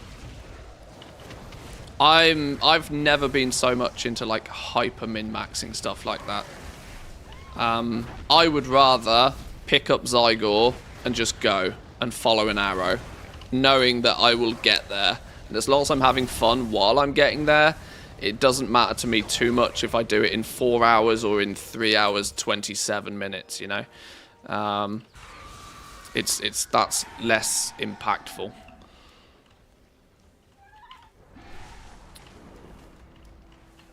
But I also know from many years of experience on YouTube, if you put a guide for something out there, you will get absolutely criticized into all hell if your guide is not as optimized as it possibly can be.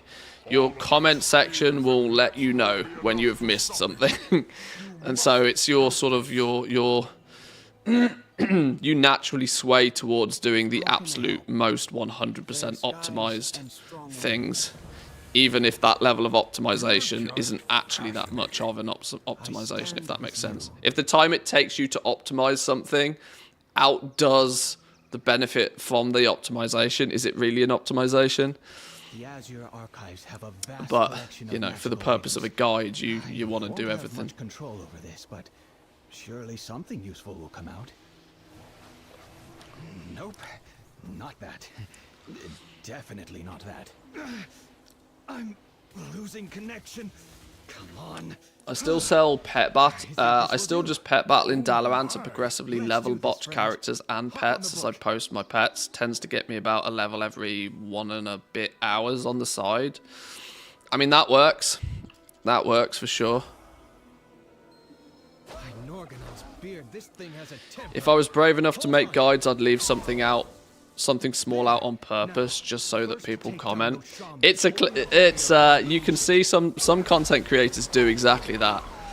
I tested this once. I put what I would have assumed a very obvious spelling mistake, and yeah, it's quite funny how you can kind of bait the comment section into commenting if you know what you're doing. Or pronounce something wrong. That's always a good one.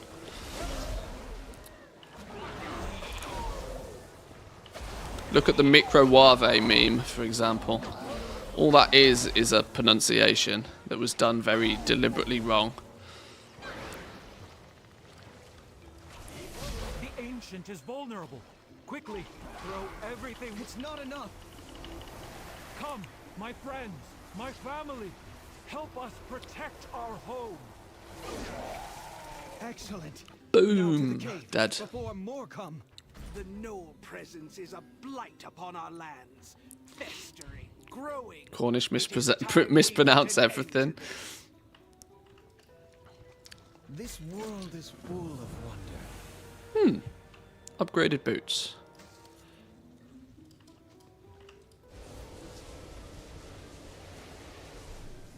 I also think for a lot of players as well, the type of leveling they choose to do is kind of you got to kind of question as well what you plan to do with that character after as well, because if you are leveling a character for the purpose of it being a profession alt, in Dragonflight, it actually makes a lot of sense to quest your way to max level. Because if you level through each of the zones, it means by the time you ding level 70, you may not necessarily have dinged level 70 super fast. But by the time you've dinged level 70, you've actually already chipped away. Look, I'm renown 9 with the centaurs already. If I needed to pick up a profession that had a knowledge book at renown 14 or something with the centaurs, just by leveling, I'm already 9, 9 out of the 14 there. So you could kind of, if professions is what you're trying to level that alt for predominantly, actually just questing your way to max level might take an extra hour or so to hit level 70, but if all you were going to do is go back and then grind the renown out anyway, is it 2 birds with 1 stone? Maybe.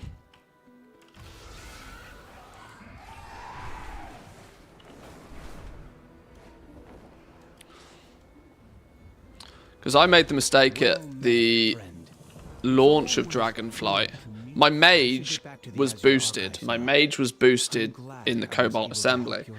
My mage went from 61, I think it was, to 70 in a couple of hours in the Cobalt Assembly. But it mean I dinged level 70 and I didn't have reputation, or renown, sorry. I didn't have renown with anybody. And then when I looked at what I wanted to do with tailoring and realised I actually need high renown with this faction and that faction, I actually went back and did Lawmaster almost anyway. Everything is calm up at the tower. I have it perfectly under control. So, Charming town. sometimes doing something a little bit slower in the first place saves you time It overall. is an honor. Let's have a look at these maps. Tukanet, could you please ensure our guest gets a bowl of soup? Oh, that's all right. Thank you. Nonsense. Look how Chieftain Poloniac carved that for my son, Namurak. My son fell in Bracken. Where's this one? 2. That's old Polo's favorite tea. Hopefully, he shares some with Karkut on the journey. Where the hell's this one? It's going to be down in the hut, isn't it?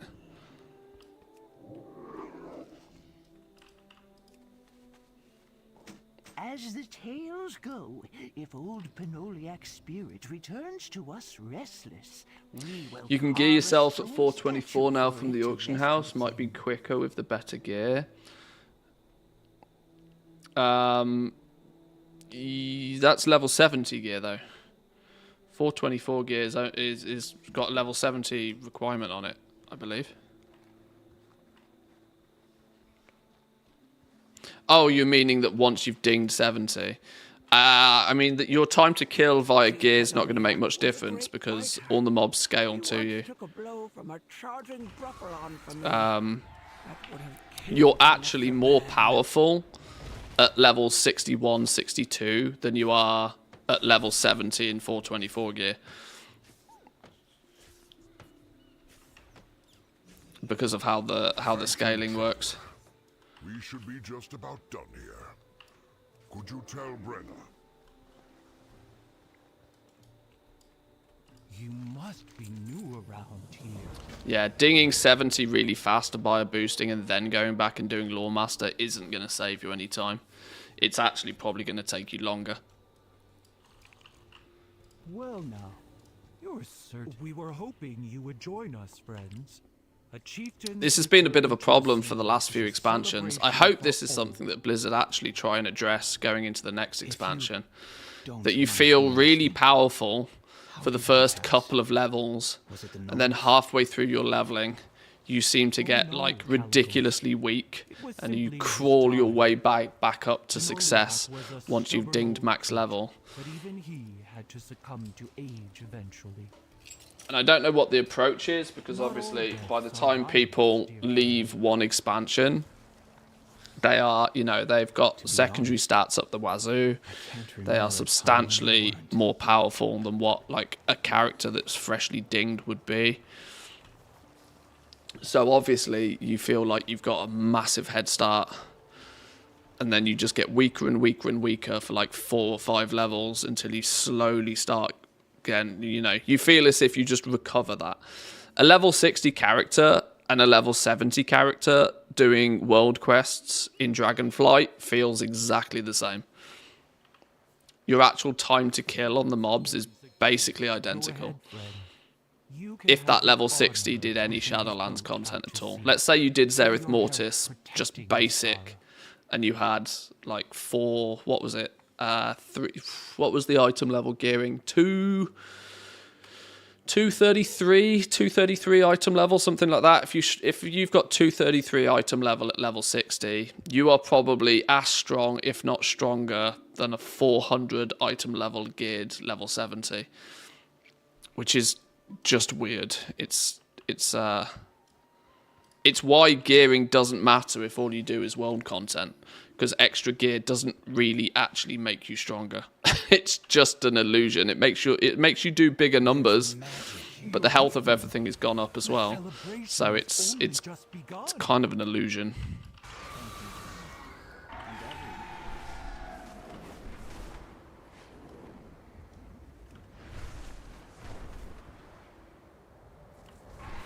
There is like a cutoff, and it's usually about heroic raid gear.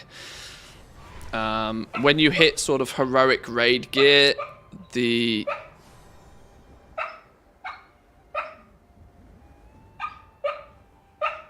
my dog is having an argument with somebody in their sleep.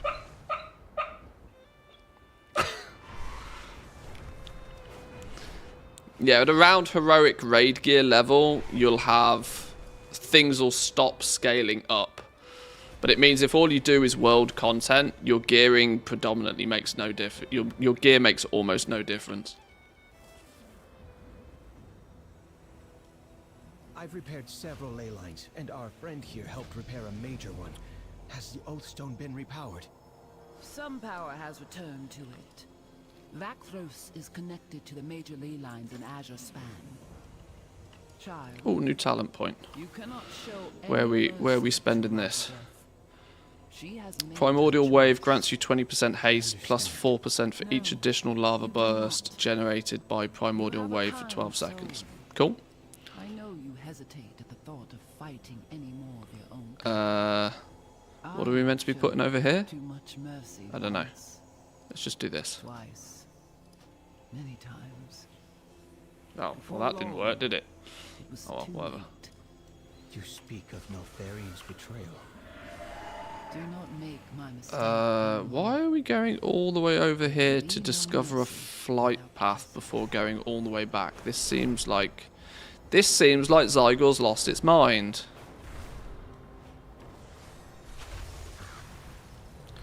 Prematurely celebrating the ding. Probably. Yeah, we are 67 now. She's barking at the squirrels. Squirrels are literally one of her best friends. There's next to our house, there's like a big wooded area, and she can often sit in the window in the studio here, looking into like the forest, and she watches the squirrels run around the branches, and she gets very excited.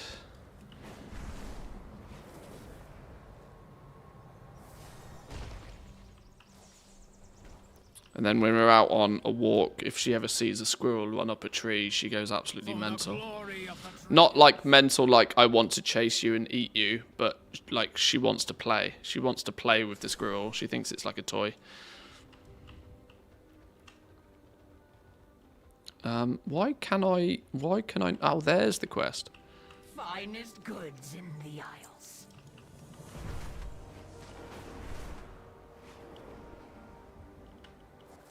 Oh, I figured out what Zygor's doing. Zygor's taking me on a world tour, collecting flight paths before we continue on. That's what it's doing. Zygor does this occasionally. It's like, you should really have this flight path. Go get it. She's actually helpful.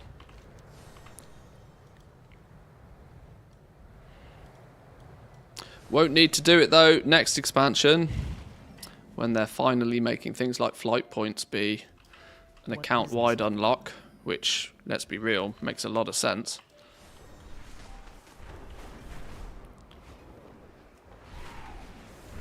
I honestly, it sounds so silly, but I couldn't care less about things like the storyline in the new expansion. I am 99% more hyped about the warband and some of the account-wide features that are coming than I am about any of the storyline of the new expansion. Couldn't care less about that stuff. But give me some account-wide flexibility and I am a happy goblin. You need something? Dare I say it, come the new expansion, you'll probably see me transmog farming. Because it'll actually feel as if it's, you know... I will actually, by that point, feel as if it's a smart use of time. That I can go run a dungeon, and anything that drops in that dungeon, of which is an appearance that I don't already own, will qualify. Finally. Praise RNGesus for good drops. Give me that achieve spam on first login with all the shared stuff. Can't wait. Yeah, that's gonna be an ATT overload, that is. Absolute overload.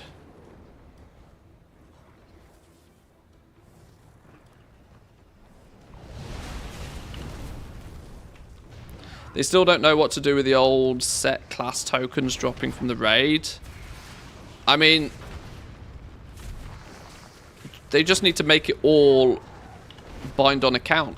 I don't see why Blizzard would find that. What they're basically saying is they haven't figured out their Blizzard way of doing things. I hope they don't try and overly complicate it. The solution is really fucking simple. Make anything that drops that you can't quite figure out exactly what to do with it, make it bind on account and let players sort it out themselves. If I have to shuffle tokens about to learn the appearances, I'm fine with that. Just make it bind on account. It's really simple.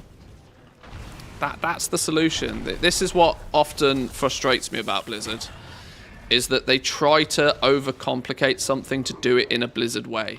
We don't need stuff done in a Blizzard way when there's a simple solution.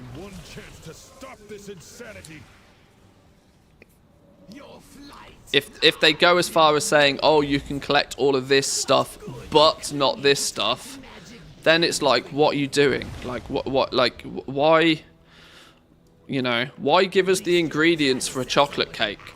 Why not just make the damn chocolate cake and give us the chocolate cake? Don't give me the ingredients for a chocolate cake, but then take away the cocoa powder. It's just do a good thing. It's fine to do a good thing. That's what I really hope is the case. I really hope that they don't turn around and go, but you gotta do a Pathfinder achievement before you unlock it. No!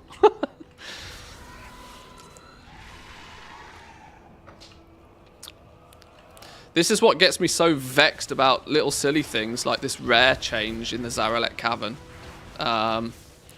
Like, the solution was staring them in the face.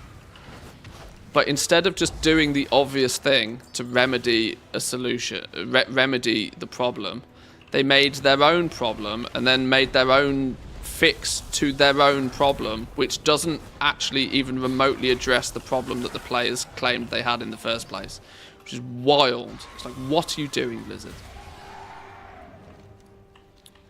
Why did you so nearly do a good thing? You so nearly did a good thing.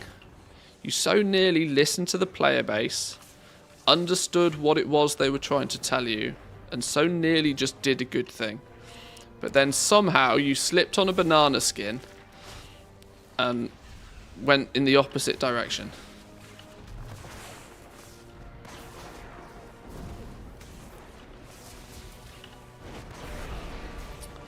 Does piss me off too. A little skip 2 patches and then I've got to watch like 2 hours of videos to understand all the new systems and currencies each time. It's really immersion breaking, and to new players it must be very off-putting. Yeah, the fact that they always have to do everything in a Blizzard way does kind of get frustrating. I wish they'd just be a good game developer. I honestly do just wish they'd be a good game developer. You know, if the players give you a really solid solution to a problem, to a teething issue that they have, that there's no harm in implementing that change. Just implement the change. Your players are giving you feedback because overall they want the game to be better. One of the primary reasons why there's absolutely nobody in the Zeralik Cavern is because they've already busted the rare drops in the Zeralik Cavern before. They broke the drop chance on them really early in the patch, and surprise, surprise, after they broke them, very, very quickly, the zone was deserted, because most people realised that actually trying to kill these rares to collect the items off them wasn't A, fun, or B, even remotely achievable. I cannot maintain the mirror images any longer. Now they've gone and made another change that's like, oh, we're going to make it harder still. 6 months after everybody's been telling them, can't you lower the health pool of these mobs a touch so that they might actually be soloable by anybody that's not fully mythic geared? Why, like, you know, it's just odd. It's just odd. Banana chocolate cake. I do love me some banana chocolate cake. I don't even particularly like bananas, but banana chocolate cake I can get behind for sure.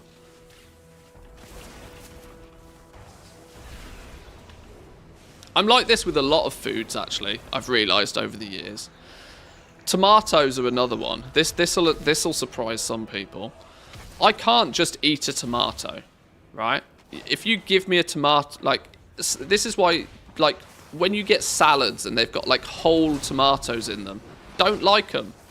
Don't like them. If I eat an entire tomato, my taste buds don't like it. But one of my favourite foods on the planet is pizza, which is predominantly tomato sauce and bread. So you know, if you do something with the ingredient, I like it. No problems there whatsoever. If you give me a raw tomato to eat, I'm like, no. Not a fan.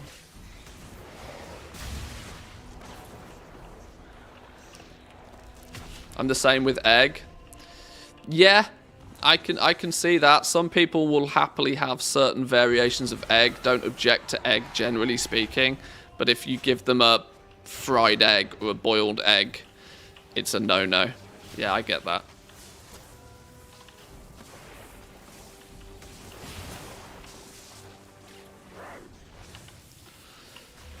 I don't think that's just a Blizzard thing. I think it's a very common in corporations overall. Instead of using the simple solution, you have meetings, calls, and presentations. Yeah. The keep it simple, stupid approach is something that Blizzard have failed at very aggressively over the years. And I think it's a byproduct of the game being so old now. That they feel internally, if they just do the easy solution that people are asking for in the first place, it isn't seen to be of Blizzard standard, if that makes sense, right? Like, there's this public image. It's I don't know how to describe it, but I name it the Blizzard butt, which is that even if they take feedback on something and you know, and listen to the player base, when they implement any form of change, there will almost always be a Blizzard but. Okay, we hear you, we're going to change this, but it's always there. There's always a catch. And the but is usually, whether it be, so, you know, we see this so frequently when it comes to like patch currencies. Blizzard loves themselves as a currency. They love themselves a microcurrency within a patch. And then everybody is like, I've got a bajillion of this on one of my characters. I've got none of it on another. Can't I send some of this to my alt? And eventually Blizzard are like, okay, you can send this to your alts now. But there's a 20% tax. It's like, Jesus.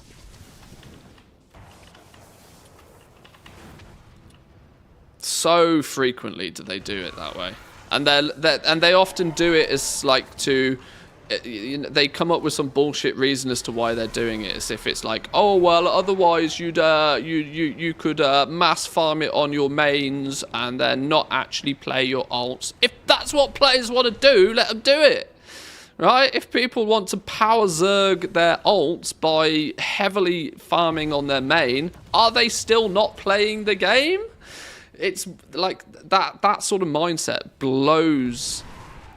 Just doesn't make any sense. Blizzard are not often find themselves not content with people playing the game. That players must be playing the game the way they want them to play the game. Which I think is a level of arrogancy that doesn't suit anybody. And it's one of my major criticisms of Blizzard overall.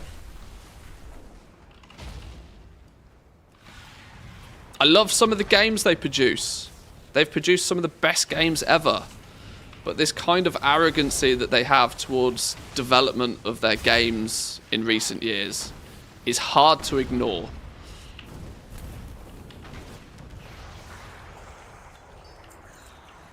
And I don't see why, as a company, they would seemingly go out of their way to implement pain points for players. It's very odd. You're making an entertainment product. The more entertaining your product is, the more people that will buy it and the longer people will play it for. I really don't think the equation is that complicated. Yet they somehow managed to make it very complicated. I don't know why. I don't know why.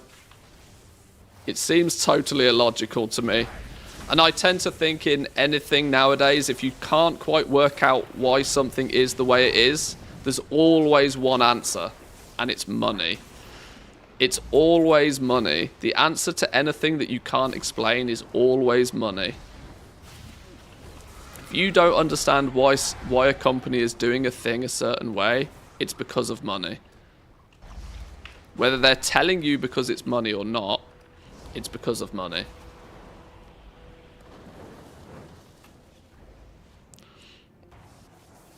Tomatoes are serious business in my house. Tomato seed collection. Can't grow them outside because living next to a highway, but can't wait to have some indoor varieties growing up again in spring.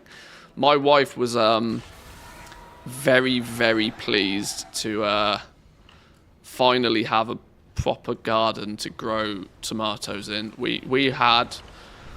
There's a bottom drawer in our fridge that for months has just been full of tomatoes. She's obsessed with the damn things. So I know where you're coming from. My wife is exactly the same.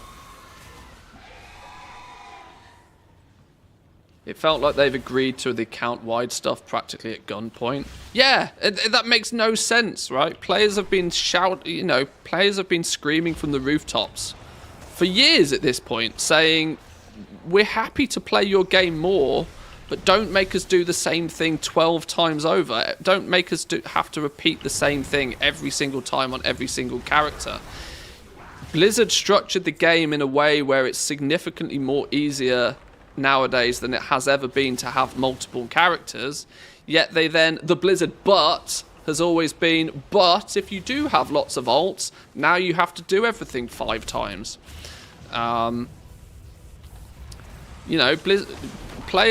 Players are coming at this from the perspective of they want to play the game more, they want to have more enjoyment playing the game, and one aspect of the game that is not enjoyable is repeating the same thing over and over and over again.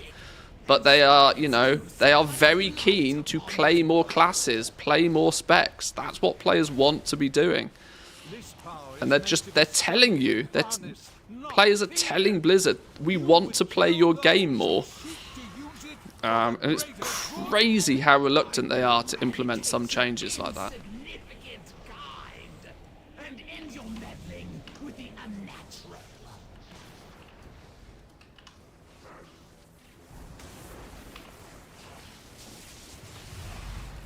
Players generally don't leave you feedback for no reason whatsoever. Any feedback in some regards is good feedback. There are definitely such things as unconstructive feedback. You know, just straight up saying you don't like something isn't helpful. Why don't you like it? Is a better approach to it. But players have been telling you why they don't like things. Players for months now have been telling Blizzard why they don't like, why they want, you know, can you lower the health pool of the rares in the Zerelek Cavern? Why is that? Because we want to solo them, we want to collect the rewards from them, we want to go and play the game, but we can't because it's nearly impossible to find a group for these things, because naturally everybody has moved on and we're the minority group that actually want to go and do this stuff continuously. Maybe we have loose ends that we're trying to tie up, people trying to finish off the last couple of achievements and stuff. People are telling you exactly why they want to do this stuff. And Blizzard's response to it is, oh yeah, by the way, we're going to make it significantly more difficult for you to even find the rares in the first place. Never mind, even if you do find them, then you're not going to be able to kill them anyway. It's like, it's such a facepalm moment for them to then turn around the very next day and double down on their stupid take. It's mad. It's absolutely mental. I think I'm probably rambling at this point. So I probably shouldn't, but I forget that this quest I have to press the button every time I kill something, which is the reason I'm killing things.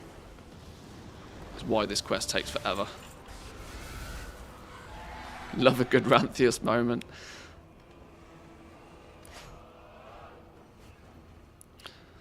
I think I need to... I nearly made a video yesterday for the YouTube channel about this rare situation.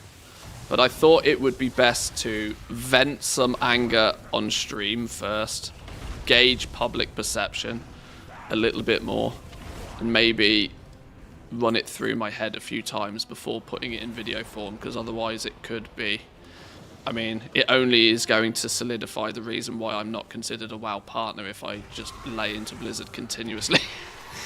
I've got to be slightly careful about things.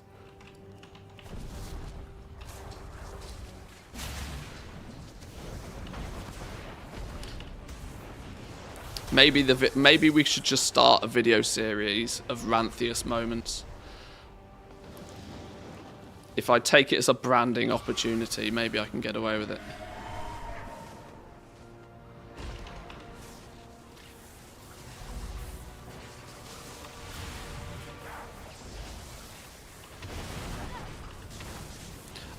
The other thing is, right, I don't particularly want to be the one that complains about things, if that makes sense.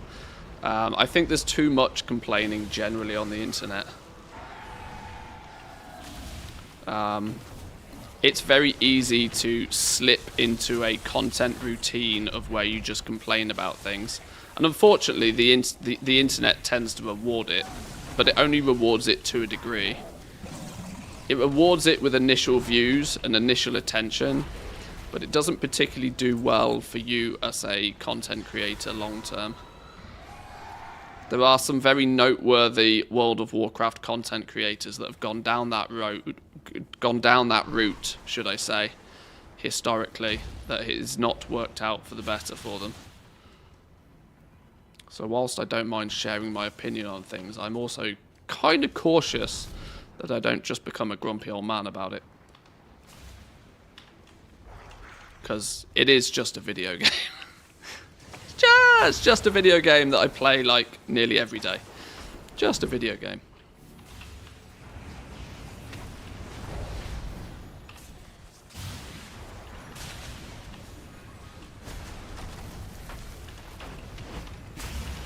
Manthieus has the luxury problem of too much content. Not enough hours in the day.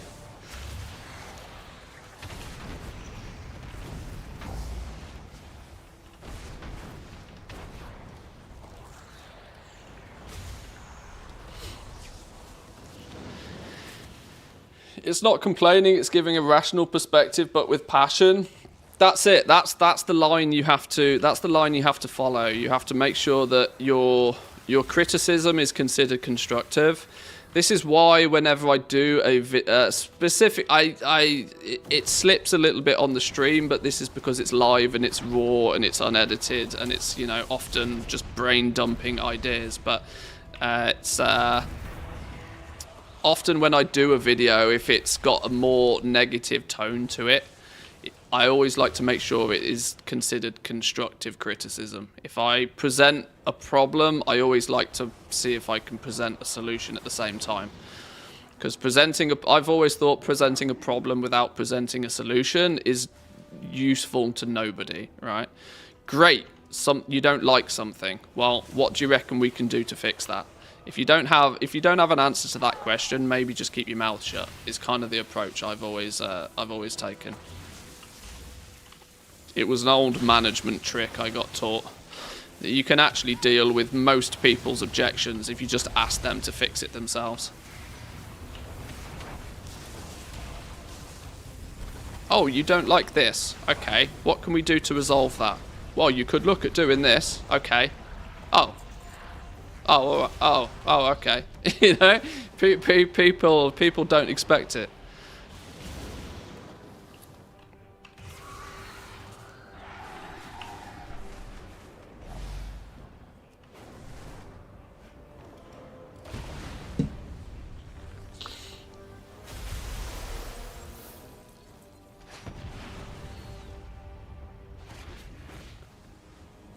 TSM wants me to post Vindicator armor kits for 20k each. I mean, if you can sell them at 20k each, go for it. Absolutely go for it. Focus my efforts on shielding the tower. As long as that stands, we have a chance to stop Razageth. Oh, yeah, okay, I remember this quest now. I've got to click on things. I've done this quest line a bunch of times on a bunch of alts, and I always forget what I'm doing every time. Can we zerg past you? Coming through. Oh no, don't fall down. Go away with your stupid scoutiness. 2. Oh, traffic jam. How are we going to get up here? Go this way. You're friendly.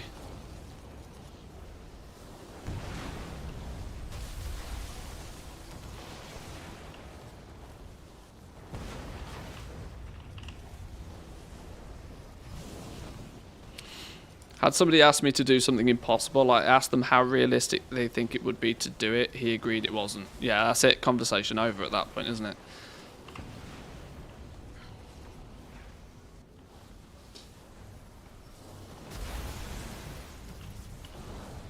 Oh no! Oh no! Oh no! This is not going to end well. This is going to end in death. Okay. Am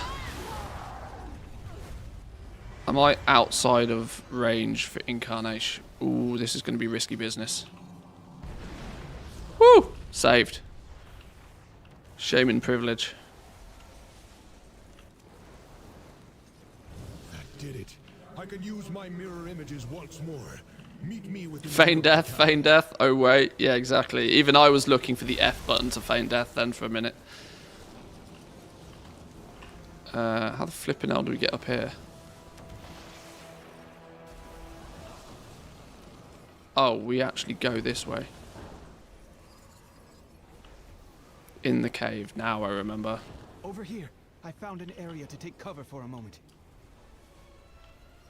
It's good to see you again. They want us to waste time to pay sub. That's literally it. If you make new alt and gear it up with your main, then you waste less time. There's a huge amount of this.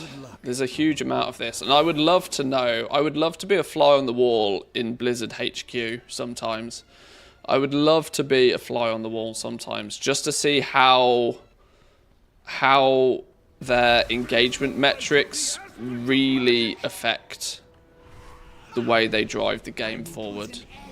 Because so often So often you see decisions that are very, very, very clearly made specifically for one reason.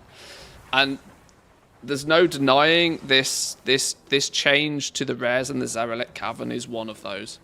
They would have been better off not saying anything at all and slipping that in as a stealth hotfix that would have probably gone unnoticed by most people.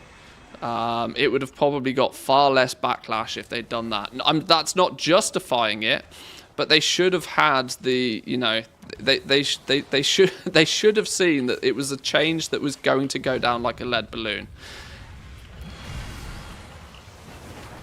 After players for months have been telling you that they want to be able to engage in that content more effectively in an environment where it's difficult to get a group for it, on the single-handed basis that, you know, everybody has moved on quite rightly, when the vast majority of the player base has moved to a new zone and is geared up and got more powerful, yet still can't go back to an old zone and kill a rare, it, you know, it's quite right that players were like, can we fix this, maybe? But the way they went about it was ludicrous. Oh, I need to forget about it being a thing, because it's still annoying me, clearly. What's the background here? Maybe I should go through this in a touch more detail to give people some context here, actually. I forget that people don't live on the internet like I do. The 2 days ago, let me see if we can start at the beginning with this. 2 days ago, with the weekly hot fixes, where is it? That was their comment on it. That was stage 2. Let me quickly put some tools together.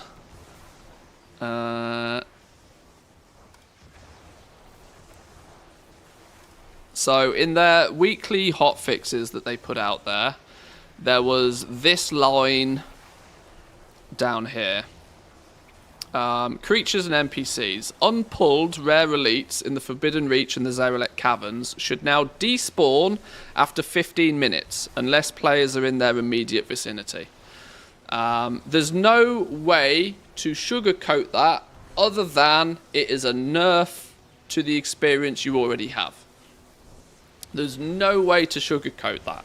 Without any context, which is part of the problem here, without any context, this is a hard, straight-up nerf. No longer can you stroll into the Zarelek Caverns and find a bunch of rares that are up.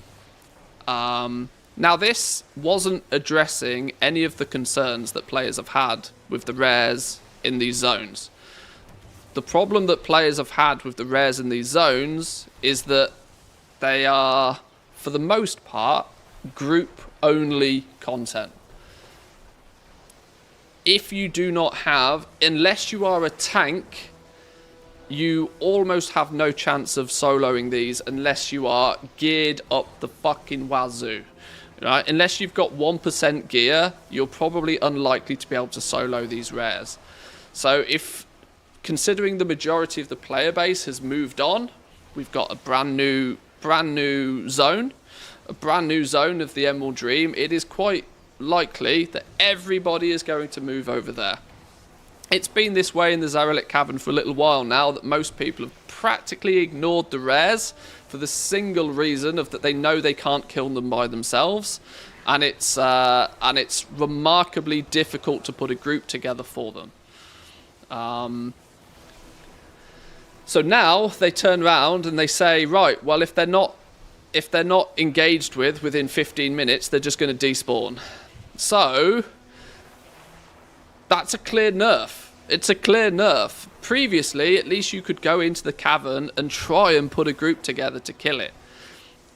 With this change being implemented, you now have to not only put a group together to kill it, but you also have to try... You have to wait around to even have the rare spawn for you. Because the likelihood is, most of the time, they're going to be despawned now.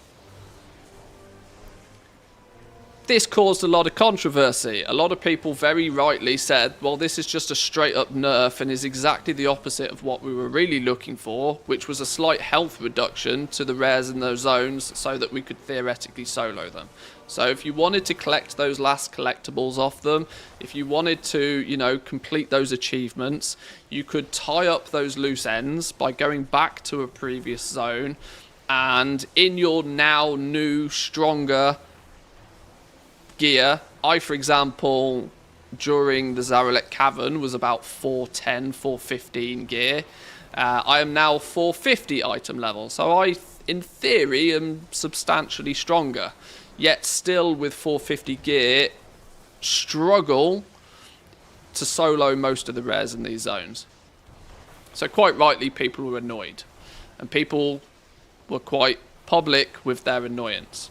Yeah, I know Wowhead comments is maybe not the best place to get perspective on this, but look how many comments there were relative to what most Wowhead articles get. Huge amounts of people had a very strong opinion about this. Why? This change makes no sense. What possible reason could they have had for doing this? This is stupid.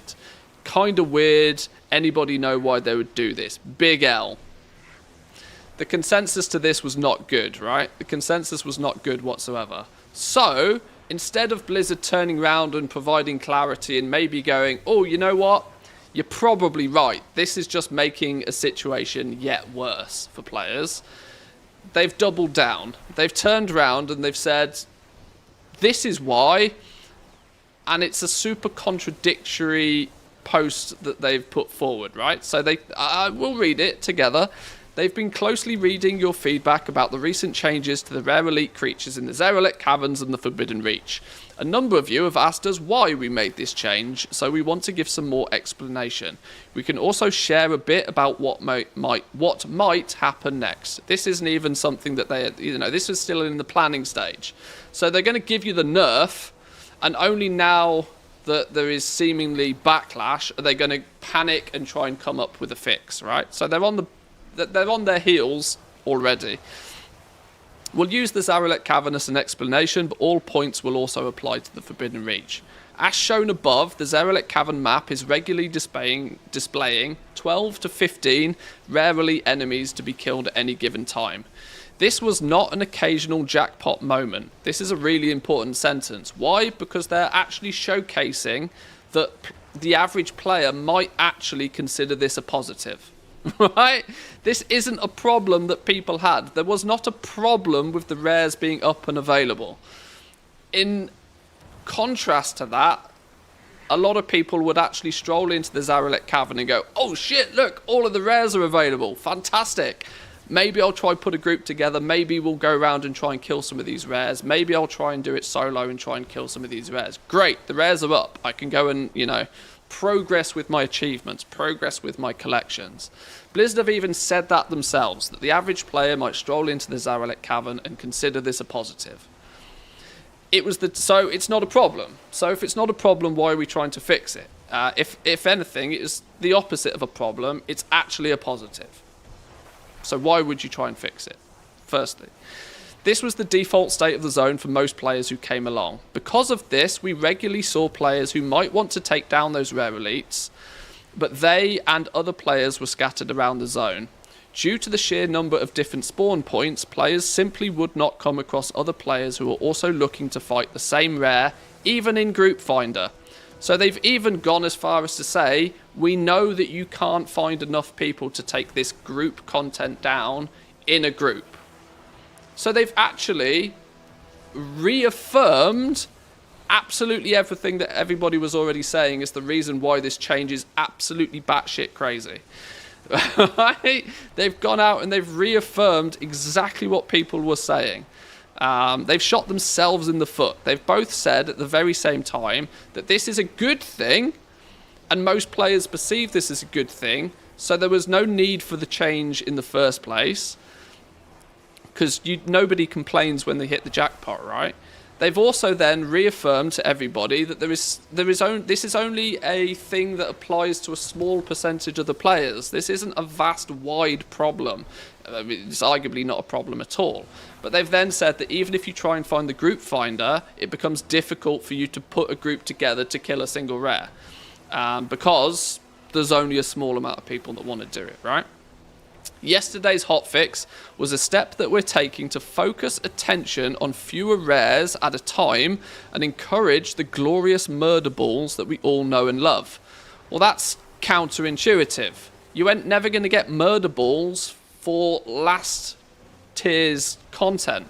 Murder balls are happening in the Emerald Dream right now. You don't get murder ball situation for much more than a few weeks of a patch at any given time. In the sentence previously, you've just confirmed that it's even difficult to use the group finder to find 5 people that want to kill a rare at any specific time. Like, it's contradiction. One sentence to another, completely contradictory. What's a murder ball and why would Blizzard use that term? It's basically referring to the fact that you've got 50 people all absolutely dumpstering DPS onto a rare at any one point, and you know the rare has no chance. That's kind of the theory there, right? I must admit, it's a bit of an odd phrase to use in a blue post, I'm not going to lie. Another thing that leads me to believe that no PR representative reads through any of this before it goes out, which is a problem in itself, but... So, in one paragraph, they've both told us that the rares being up isn't a problem. In fact, it's the opposite of a problem. Most players would consider this an advantage. And there is so few people that are actually looking to do this that even via the group finder it can be difficult. So they've just reaffirmed everything that everybody was saying why the initial change was done. Odd way to clarify, right? We've absolutely heard feedback on this, and feedback that this feels like a quality of life reduction. Doesn't feel like, it is. It categorically is. This is not a feeling. It categorically is a quality of life reduction. Because instead of being able to go into the zone, go to the rare, and have a good go at trying to kill it, now you're going to have to go there and wait for the damn thing to spawn because it arbitrarily disappears after 15 minutes and there is no indication on what the respawn time is going to be. If the respawn time ends up being short, then what's the point in the first place, right? You know, if you have a short respawn time, then why make them respawn in the first place? If you have a really long respawn time, then it definitely is a quality of life reduction. This also is not a feels. Doesn't make sense. Particularly if you're hunting specific rare elites for rare cosmetic drops. We're considering a couple of additional changes to address this. So, this is where it gets even more ridiculous. We recently found an issue that was causing zones like the Zeralek Cavern to be underpopulated. Okay, we're working on a hotfix for that. And once we've deployed the fix, you should start seeing more players and have an easier time finding other players to group with. This is an assumption, Blizzard. This is an assumption that it will solve the problem. I can tell you exactly why this will not solve the problem. This will not solve the problem because the lion's share of the people that are in both of those zones are there farming. Glow spores, awakens, or rousings in case of the Forbidden Reach, right? The majority of the players that are there are farming. You are not going to get... And let's be real for a minute, half of the people that are there farming, yeah, that's a good way to phrase it. People, right? We'll say no more. Half the people there are... The only people that are there predominantly now are people who are farming the zone. Glow spores, it's still one of the best places and ways to get glow spores, hence people are in the cavern. This is probably why their sharding system isn't working very well, because the zone still has 20 people in it. The zone's not dead, there's still 20 people in it, but 19 of those people are farming glow spores.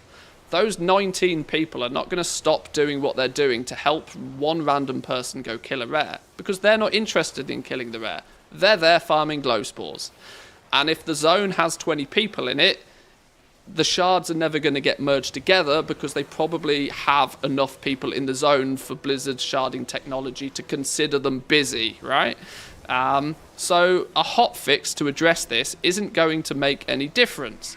If their sharding technology pushes more layers together, all that's ultimately going to happen is instead of 19 players farming glow spores and one person trying to kill rares, you're going to have 2 people trying to kill rares and 38 people farming glow spores. Like the problem, this is an assumption that it's going to fix the problem, when in reality it probably won't, right?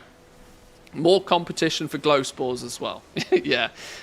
Secondly, we're planning on adjusting the drop rates of some of the rare cosmetics that come from these creatures. More details on that should be coming soon. This is a knee-jerk, oh shit, we've done goofed, we have to save face here, what can we do? We'll claim we're going to up the drop rate of the cosmetics. We're planning to adjust the drop rates. Probably weren't planning to do this before people kicked up a stink. More details to come soon, so they haven't even decided if they are going to do this. It's just a terrible blue post.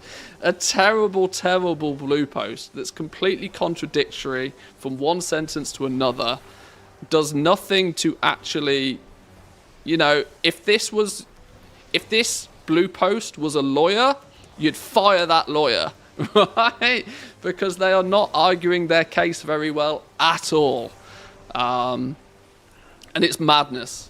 I just think it's actually madness. And this refers back to a lot of what I was saying earlier, that Blizzard have to do everything in their own way. They have to, if players tell them there's a problem, their solution has to be a Blizzard solution. And often a Blizzard solution is not done to actually address the player's pain point. It's not rocket science to work out why they chose to do this in the first place. They want to do this for 2 reasons, 2 very specific reasons. If you despawn half the rares, it means there'll only be 2 or 3 rares up at any one given point. Blizzard has a problem with this. Players don't have a problem. Blizzard have a problem with it. Players don't have a problem that all the rares are up. Blizzard has a problem because of the impression it gives of the zone.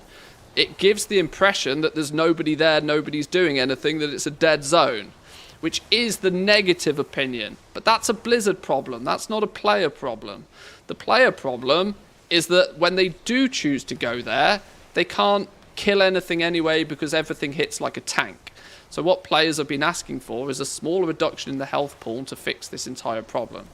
This is a hotfix to Blizzard's problem. It's not a hotfix to the player problem, and that's what people had told them, like, very definitively. This doesn't fix the problem that we as players had. The second reason that they want to do this is it's going to ultimately increase the engagement time within that zone, right? If people have to wait for the rare to turn up, that's extra time they're spending in the zone. It's an engagement thing, and it fixes their problem of that people are coming to the conclusion that the zone is dead. Well, it is dead, apart from the 20 people farming glow spores, you know? It's just a bad look. It's a bad look. It was a bad change to make. It's unquestionably a bad change to make, and the fact that instead of turning around and saying, you know what, you're right, we're going to fix this, they doubled down and made the situation twice as bad. And so hence why there's just as many people on this saying, just make them soloable. The zone is dead. Nobody's grouping to kill these rares anymore. Just make them soloable. One person claims this is fair. We recently found an issue that was causing zones like Zaralek to be underpopulated. It's called redundant content. You've been doing this for longer than I can remember. The only hotfix would be to keep the zone relevant. Like, just drop the health. It's easy. Just drop the health by 40%. Make it so that people who are like 440 geared, maybe even 425 geared, can solo the rares there. They've moved on. They've gained more gear. As a player, as a character in an RPG, in a role-playing game, they have moved on. They have got stronger. Very logical for you to go back to a previous zone and to be able to dumpster things. That's the point of getting stronger. The fix is super simple, and players gave them the fix. and they flat out ignored it and went in the direction that helps them. It helps improve the perception. It helps fix the problem that Blizzard have. They have a perception problem of that zone is dead. They want to fix the perception that the zone is dead. The way they decided to fix that perception is by making it so there was only a couple of rares up at any point to give the illusion that there might be people in there playing the zone.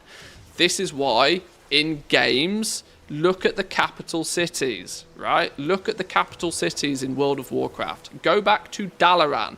There's lots of NPCs walking around. Why do you think all the NPCs are walking around in the capital cities? It gives the illusion that the zone is busy. It's an engagement thing. It's a perception thing. This was Blizzard's problem, and they fixed their problem before fixing the player's problem. And that's not good. It's really not good. Feels a lot more like freeing up server resources to me than anything to do with player requests. Yeah, it's in no way, shape or form actually addressing what the player's concern with the zone was. They fix it for themselves and, well, other players will just have to live with it, you know? So many people here are like, oh, well, like every time you release a new content, of course the old content's going to have a fraction of the people in it. How long has this been going on for? I've always found the zone to be underpopulated and I play on 2 full pop servers. Unless I join a custom group for the researchers under fire or the world boss, I rarely saw other players outside of Loam. And this is because 2 weeks into 10.1, they changed the loot rules on the rares in the first place. And that instantly killed most players' desire to go kill the rares anyway. You used to be able to kill the rares every single day and get loot from them every single day. So they've already that's also one thing to highlight here, right? In this here, with them claiming that they're planning to adjust the drop rates on some of the rare cosmetics, let's not forget they lowered the drop rate of the cosmetics in the first place. About 2 weeks after 10.1 launch, they made a hotfix to the rares so that they didn't drop loot every day. And now they're just going to undo that change and expect a pat on the back for it. This is the annoyance I get with Blizzard sometimes. That it doesn't take a genius to see straight through exactly what they're fixing a problem that they caused. That's not moving the game forward. That's taking one step back and one step forward. You're back where you start at that point. But now all the rares despawn after 15 minutes and are harder to even find. Anyway, I'm going to leave that topic of discussion there because if I go on about this for any longer, I think I might pop a blood vessel. But yes. Oh. Breathe.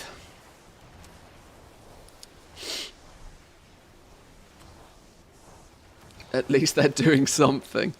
Yeah, they're going backwards. That's what they're doing. Wild. That was the context I probably should have given on the whole thing from the word go, but like that's what's I kind of wanted to put that in video form yesterday for YouTube, but considering how passionate I got about it in the last 10 minutes, it probably would not have come across very good in video form. And I would have probably recorded a 12-minute video and had to edit out 7.5 minutes of it, so.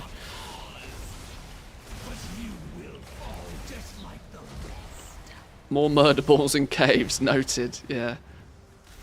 Yeah, it's a very odd phrase to use in a blue post as well. I know we play a game where, you know, you're killing other players and stuff, but, you know, murder ball?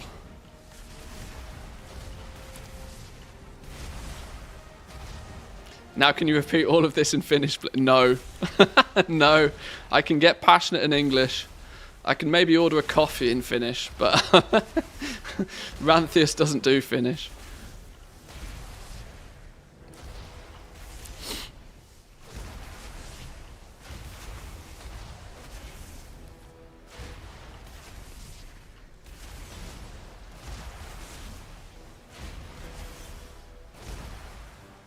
We're just a bunch of mass murderers, clearly. Exactly.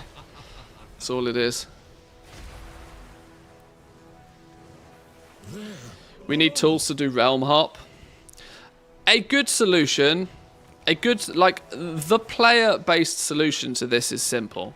Either drop the health of the mobs down, drop the health of the mobs down by a percentage that makes the time to kill on them more manageable, and allows, you know, let's say you need like 420 gear, which is about the default level of gear for the Emerald Dream, right? So as long as your character's not, it's unfair to suggest that within the current expansion you should be able to stroll in there on a level 70, freshly dinged level 70, and still see, you know, solid success. But as long as you've at least, you know, geared up somewhat through the expansion. Let's say you've geared up enough through the Emerald Dream, which is, you know, you've surpassed that level of content technically. You should be able to solo the rares of the previous zone at that point, realistically. Secondly, when you make the rares act like a world boss does, you know, where you get the quest and you get a little group finder search button. Fixes a lot of problems then. You know, one of the reasons why Group Finder probably doesn't work, because you have to manually make a group for it.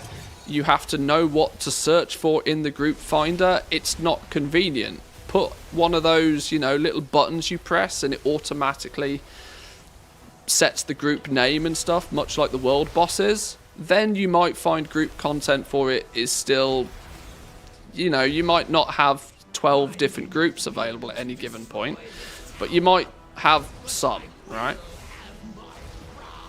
If they have to do it in a Blizzard way, there are definitely ways that it could have been done in a Blizzard way that actually fixes the problem that the players had, not the perceived problem that Blizzard had. That's my overall conclusion to that one. And we should be able to reclaim the Oathstone. Wow, this level's taken me a long time. What's my sash played on this level? I've been on this level for 54 minutes. I wonder why. Oops. The rares in the Zaralek are like the highest health rares in the entire expansion. For some reason, they also only drop Whelpling crests. Why can't they drop Drake's crests? Maybe then people would bother to kill them. I don't even think there really needs to be an incentive, right? People are only in those zones now if they're tying up loose ends. I would also point out that the people who are predominantly frustrated by this change are not your casual flavor of the month dip in and out subscribers here. The people who are frustrated about this are more likely to be your more avid fan base of the game, your more serious long-term subscribers, your more hardcore players, the ones that play this game a considerable amount. Your most loyal customers are more likely to be the ones that are passionate and annoyed about this change, because your flavor of the month players that dip in and out of the game as and when a new content patch turns up, they probably spend a week, maybe 2, in each zone that Blizzard put out. They collect a few mounts, they collect a few pets, they kill a few things, they prepare themselves for the new raid and the new Mythic Plus season. The new season starts. They do their Mythic dungeons, they kill their raid bosses, then they log out and they come back next patch. You know, your flavor of the month players. I'm not saying their money is worth any less or anything ridiculous like that, but you know, the players that dip in and out a lot more frequently, they're probably not going back to the old zones to kill rares anyway. So, you know, that's not really too much of a problem. The people who are going to get really passionate about this are the people who play your game a lot and are your avid fans and your more long-term customers. And you basically took a big fist and made it disappear of some of your most loyal fan base, player base, whatever you want to call it. Real odd move. Real odd move. I said I was gonna. I need a squirrel. I need a squirrel really badly.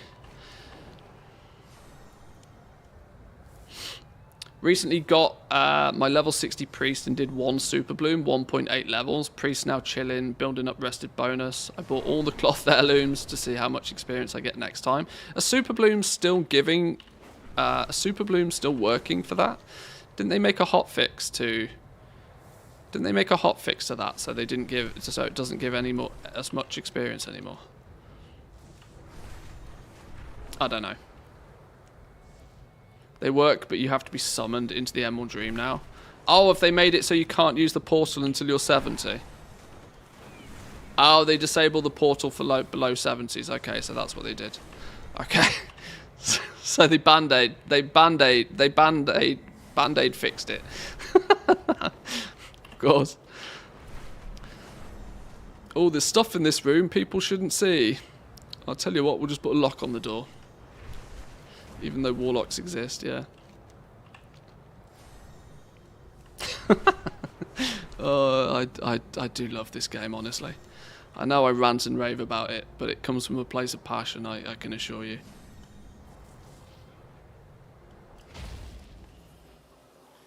These are alarming tidings that you bring us. Ah, here is our Where's champion. Zygor trying to take me? Oh, I know why Zygor's trying to take me here. It's trying to take me here because it's claiming I should go to the scouting map again. I don't need that. We need to do Thaldraszus. And it'll tell me to come here anyway. There we go. Fixed.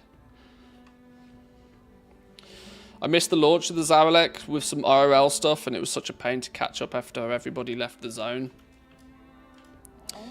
Oh, hello. There's a skip here. Always going to take a skip. I think one of the main problems is that the rares are not really considered rares, are they? This is the problem. They're more considered like mini bosses, which is why I think that little icon, you should go in and it should act like a world quest to kill. It should act like a world quest to kill, give you the easy button to group up with other people, just like a world boss. Because if they're clearly not, like if Blizzard wants to make the stand that they're not solo content, and this is why we're not going to do this, they were designed to be group content, then the better solution is to give players a better way to group up. Knowing now that there is only so few people that are going to be in those zones, give players a better way to zone up. You know, make them considered world quests if you must. Put the little auto group icon in for them if you must. Or admit defeat and, you know, draw the same conclusion as everybody else has, is that there's just not going to be enough people in those zones to justify them being group content. Okay, I do really need to stop.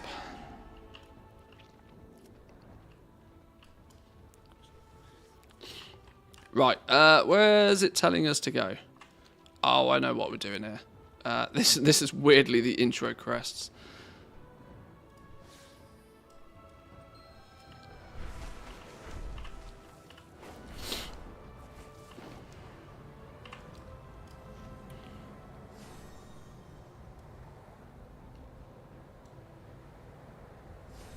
Actually, thinking about it, where's the...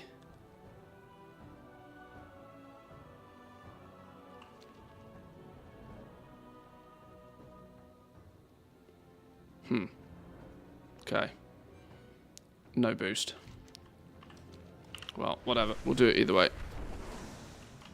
Aspect's grace shine down on you.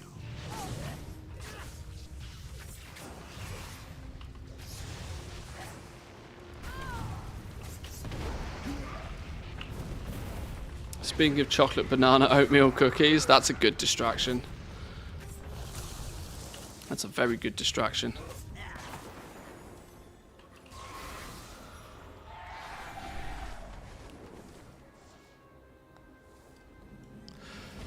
Me and the wife have started preparing or started purchasing food for Christmas.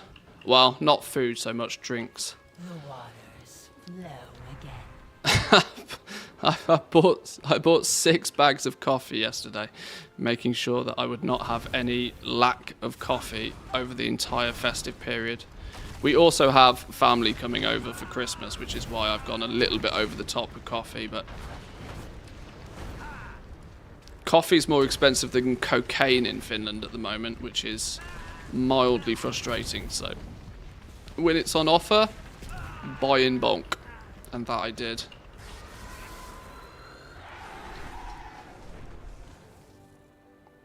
Are those bags actually going to last till Christmas? Well, see, this is it, right? Champion, may I have a word with This is why sometimes it's best to just buy. I never gave up hope. Ah, what? You're not high enough level to participate in the Super Bloom? What? Ah. Sometimes it's better not to buy things like in bulk, because things like, if you buy a crate of beer, some will relate. If you buy a crate of beer, it's far more likely you'll open the fridge and take out a beer. If you only buy 2 or 3 beers at a time, when you've drank them, there's a period in time where you'll just have no choice. You can't drink beer even if you want to drink beer. So you actually, even though you spent more on the individual cans, you've spent more overall, you've drank less, and it's probably generally better for you. So sometimes buying in bulk is not actually a saving in any way, shape or form. I've bought 6 bags of coffee, and the likelihood is I'll just drink twice as much coffee. That's all that means. 4 reputation. Did anybody else see that? That quest gave me 4 rep. Happy. 4 reputation. Wow, wow, wow. Many people come here for commerce. Find a place to blend in with the merchants and keep your ears open. Did you hear? How much coffee is there in a bag? I looked at the back of the bag of the coffee the other day. I think it's, let me check. I think it said there's like 64 cups of coffee in a bag. Which I think is a lot. Details, but he is close to finding it. Soon he will have the power to put the flights in their place, as they deserve. So, for my Finnish viewers out there,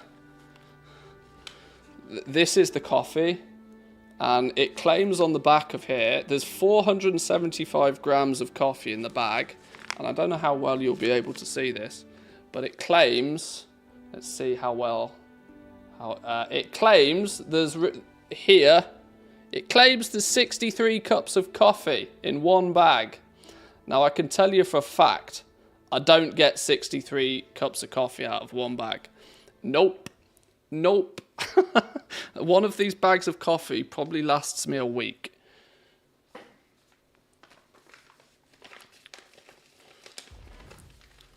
So, either I am drinking 63 cups of coffee a week, or the bag lies.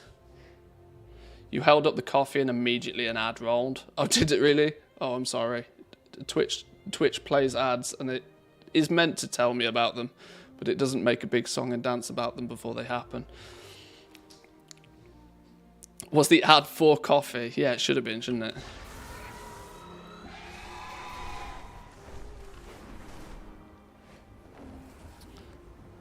Everyone comes to the roasted ram eventually. Grab a drink to Twitch sponsored by a different coffee brand? Maybe that's the problem. Who am I talking to in here? Investigate the inn. This one.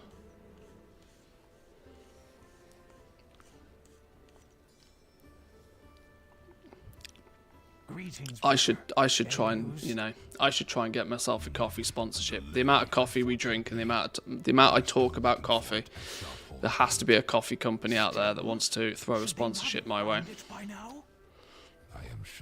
Give me €1,000 a month and I'll put your brand name on my stream. Job done. And I'll also drink it. Easy game. What does that 475 gram cost in Finland? Well, for the coffee I usually buy, we're now up to nearly €7 for a bag. My forces protect. The reason I bought that coffee in bulk was because it was €4 a bag. claiming it, you know, Black Friday deal, but like general ticket prices between €6 and €7 for a bag of coffee now. Which, if you were to get 63 cups of coffee out of it, you know, per cup of coffee is not a bad price. But there ain't no fucking way you get 63 cups of coffee out of that. If you want brown water for your coffee, then maybe, but... The Isles have awakened. You want to get the cat poop coffee makers? That would be a sponsorship and a half, wouldn't it? I mean, that's a tough sell. That's a real tough sell. I bet their marketing budget's pretty ridiculous, you know. Come to what? Commander Aaronog? I bet that's a real tough sell. Actually, all this talk about coffee, Manthieus needs a wee-wee. I'll be back in 2. Entertain yourselves for a second.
I was going to dazzle you with the average ounces in a cup of coffee, but it turns out I'm not that smart. There's literally hundreds of different sizes. We were talking about this the other day, how like when you're cooking, the American cooking calculations, it's always 1 cup of this or 1 1/3 cup of that. So what the fucking hell's a cup? I have a cup, you know, I have espresso cups, and I have, you know, when you're ill tomato soup cups. Very different sizes. Very different sizes. If I start using one to make chocolate brownies, I'm either going to have a lot of chocolate brownies or definitely not enough.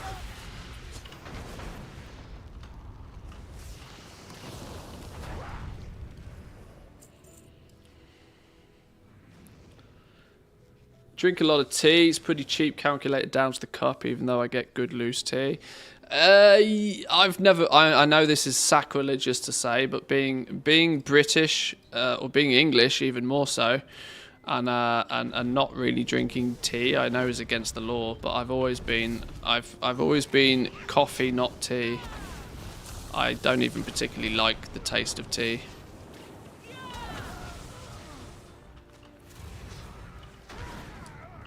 Finland's broke me, yeah.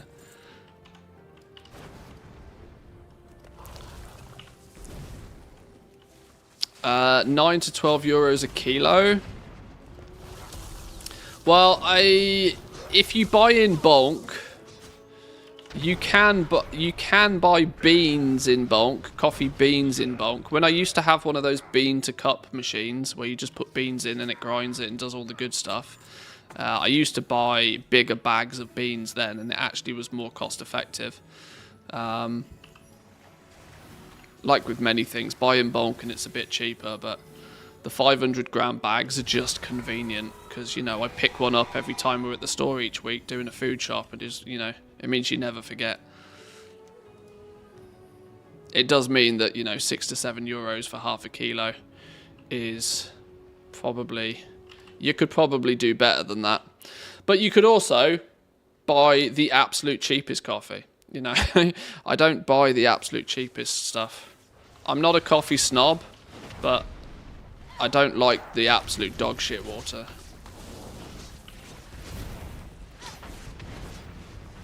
Granulated coffee though. Oh my god, fucking Nescafe. This was what annoyed me in the UK about coffee.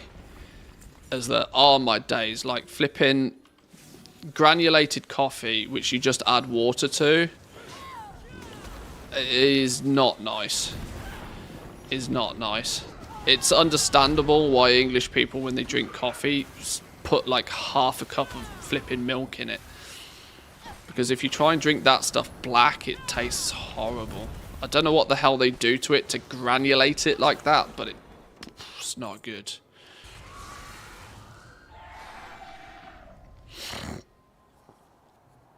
Finland's breakfast is a cigarette and a coffee. Yeah, pretty much.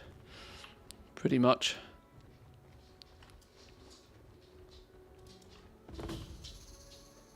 Oh, damn. This is another thing. Part of the reason I can't buy the cheap coffee is because I drink my coffee black. I don't...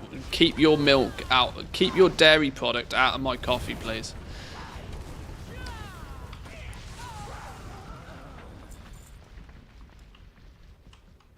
If I wanted to suck off a cow, I'd do it. No, I want a coffee instead, please.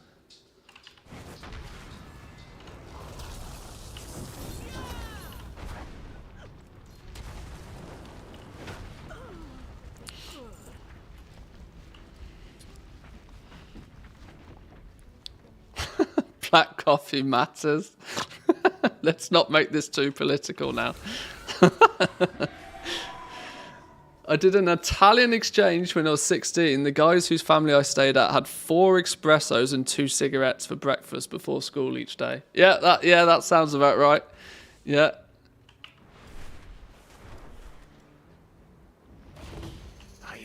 Yeah, that's the Italian way for sure.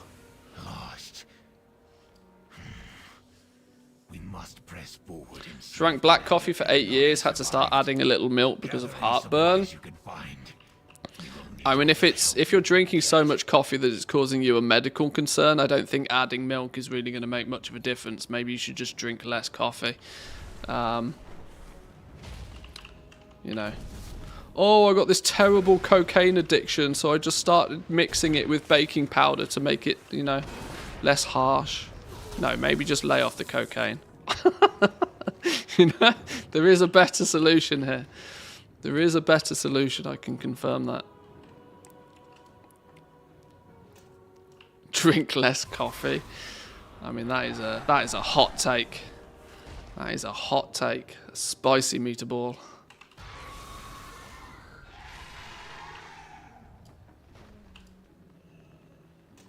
Am I from Finland? I live in Finland, but I am very English.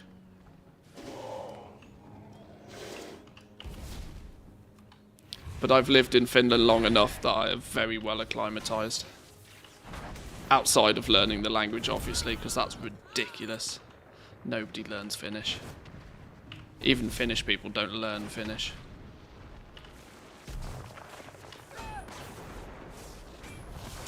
I do my Duolingo for Finnish occasionally, but that just feels like playing a game. It doesn't feel like I'm actually learning any Finnish. I need to start learning Swedish, believe it or not. Of all the languages. I should have... People consistently tell me I should have started with Swedish. Current streak, 1. Hey, I had a 9-day streak going at one point on Duolingo, and then 10.2 launched, and I don't think I've opened it since, but...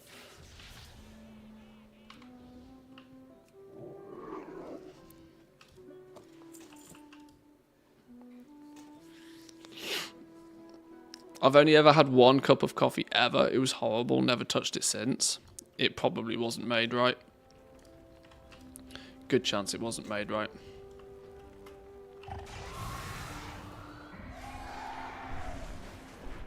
Oh no, I'm being clipped out of context now, I can tell. I don't like watching my own clips.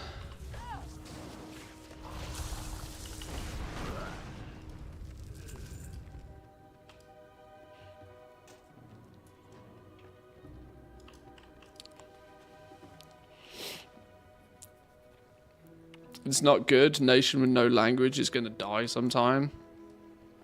There's plenty. I mean, there's what's there like 6 million people in Finland, which means there theoretically is, you know, somewhere around 6 million people that speak the language. I think that's still a reasonable amount of people to speak any given language. I don't think it's going anywhere anytime soon. But I must admit, like, I would say English is actually almost, like, it's getting to a point, right? In 10 years' time, it's probably going to be so widely English is probably going to be so widely adopted in this country that it borderline becomes its primary language. It's the common language for sure.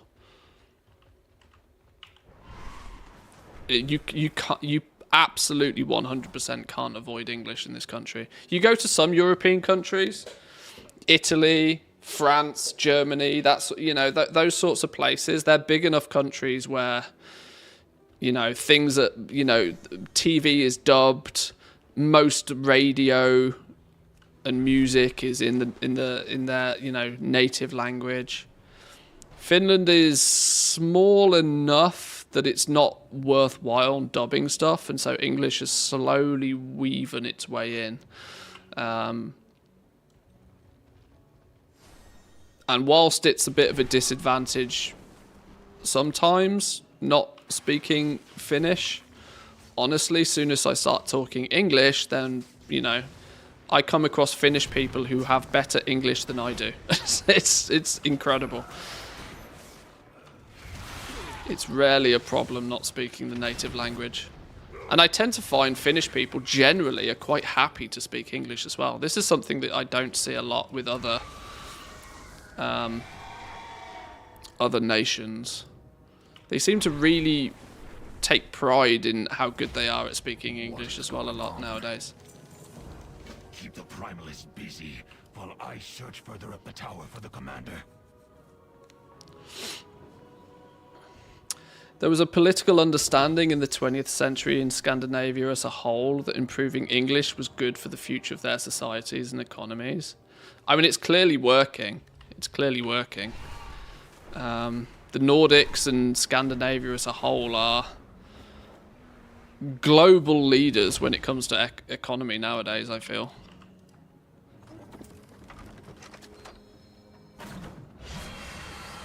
And you look at some of, like, what you would consider major first world countries, and you then look at their economies and, like, your economy is actually fucked. How are you how are you surviving?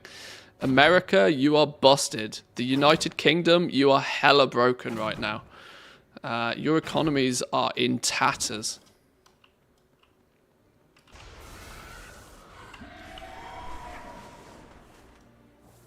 Over here, I think I found Commander Arenog. It is good you are here.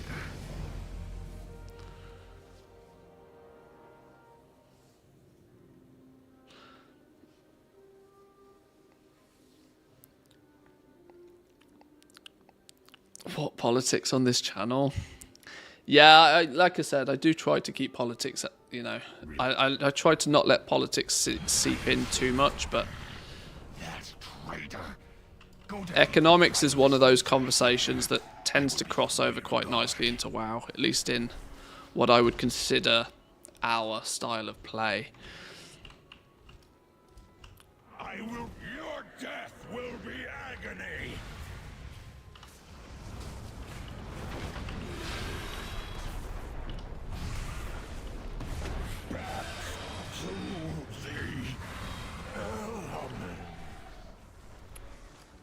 What is going on? Thank you, hero.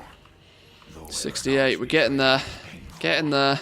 We have at least reclaimed Southgate. We're actually in serious risk of completing the campaign questline before actually dinging level 70. I should have sprinkled in a few more dungeons, shouldn't I? Spread the experience out a bit. Was able to get the pattern of a raid boss in LFR. Do I have any required skill level in that profession? It's usually 25. That's a rough generalization, but it's often skill 25, which ultimately is a piece of cake to get. So you can get usually to about level 50 in a profession for a few thousand golden materials off the auction house. I require a moment of your time, hero. It's usually not too much of a problem. Promise it shall not be wasted. Open your mind to what is yet to come.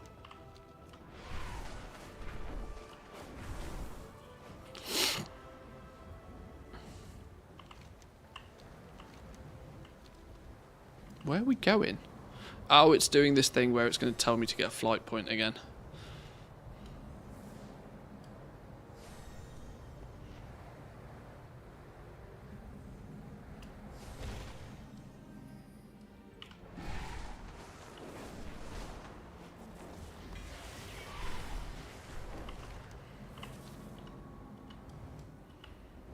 Ah, I'm out of vigor.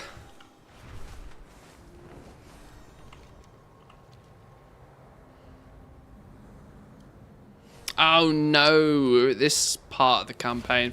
I don't know what it is about this section of the campaign, but I think it's just Chromie. I think Chromie just annoys me. Chromie has clearly become very much a main character, and unfortunately it's a character that I don't particularly like. She's too damn squeaky. Too goddamn squeaky. Her voice just cuts through my head. I don't know if there's a solution to that. The time magic, sir. There was a... Thank you. Unfortunately, she's not a mute, yeah. Chromie's precious and a national treasure. Maybe, but she sounds fucking irritating.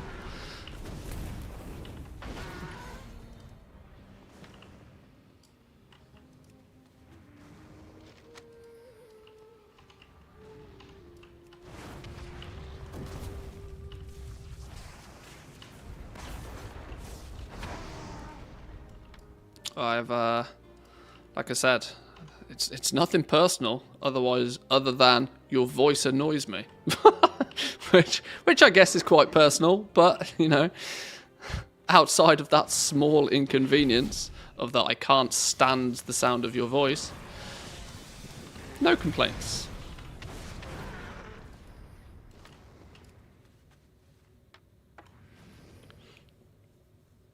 I feel like Blizzard made her childish just because she's small, but small people can also be adults. Oh, God. Little people. Where's the treasure? Do these things give experience? No.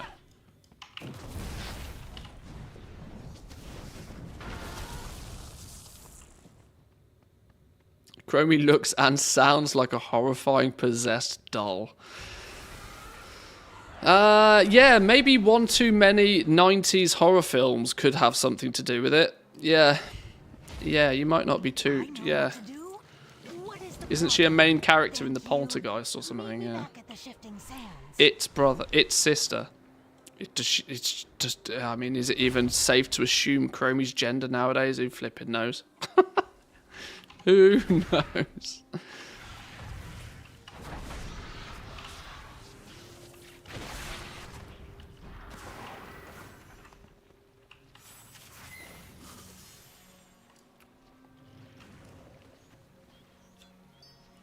Right, hang on. I've got to get a drink.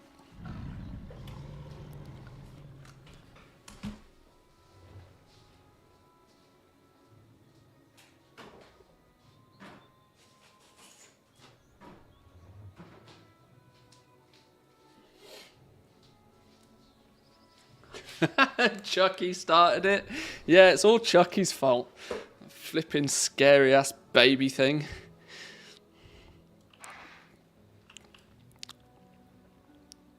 I don't know about you lot, but I was always a fan of horror movies as a kid because it was like the taboo of watching a horror film. Does that make sense? Like nowadays, I can't stand horror films because one, they're not scary. And like 90% of horror films, it's just a jump scare. Like that's not scary. That's just unnecessarily shocking. That's just going to make me spill my beer on my own sofa. I don't want that from a film. No thanks. Fucking popcorn's going to hit the ceiling. That's not a good time. But as a kid, you know, the taboo nature of watching a horror film as a kid, even if it wasn't particularly scary per se, because you weren't allowed to watch the horror film. You know, it was an 18-rated horror film. You weren't meant to watch Poltergeist. You weren't meant to watch The Omen when you were 8, but everybody did. Nowadays, like, I think horror films are pointless.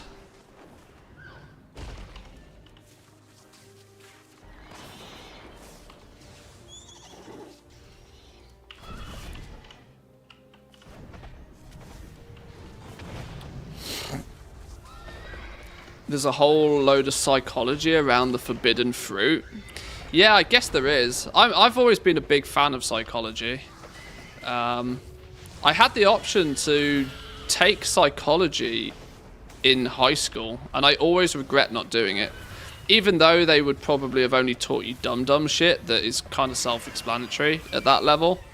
It's probably not until you do like at least university level sort of studies where I think it gets really interesting. But I always regret not doing like a psychology course. Psychology generally has always interested me, but mostly because I've abused it in my sales career. If you've got a good understanding of human psychology, you can do pretty well at sales. And that's without doing anything like, you know, scumbaggy. That's just a simple understanding of that you're not selling a product to people, for example. You're selling feelings. If you can make somebody feel positive about a product that you're selling, they're more inclined to see the advantages in it. You know, it's not scumbaggery if you do it correctly.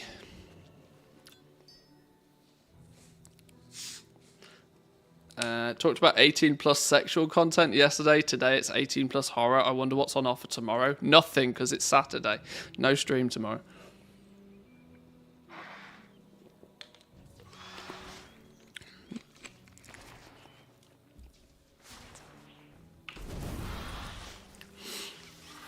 A lot of horrors are also comedies. Yeah, I suppose it's all a matter of perspective, isn't it? If something that you think is, you know, if something is meant to be scary but it's not scary, it does tend to fall into, you know, there's a level of humour there, for sure. Intended or not. It's not necessary to learn Swedish, since Finnish people learn, but they refuse to speak it. Well, without doxing myself, I now live in an area of Finland where the predominant language is Swedish, so that's kind of my main incentive. That's mostly my main incentive to learn Swedish, is that, you know, it's used more frequently around me than even Finnish. But yes, you're very true. It's surprising just how much Swedish people know, yet they refuse to use it.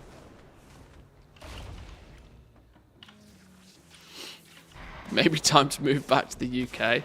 No, there is no chance you get me back in the UK. Sorry, fellow Brits, your country is fucked. I got out of there when I could, and I've not regretted it for a minute. I love my friends and family. It's not my fault the society's gone to shit. Move to Australia. Take up surfing. Open a bar. Or is that too stereotypical?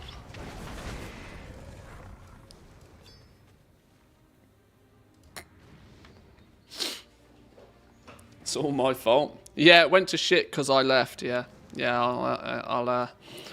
I'll squeeze my ego back in, shall I?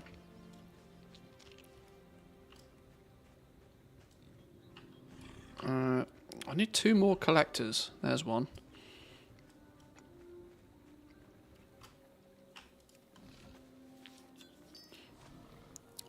One of the biggest problems. I'm also very cautious not to get too political here again, but there is definitely an emerging pattern.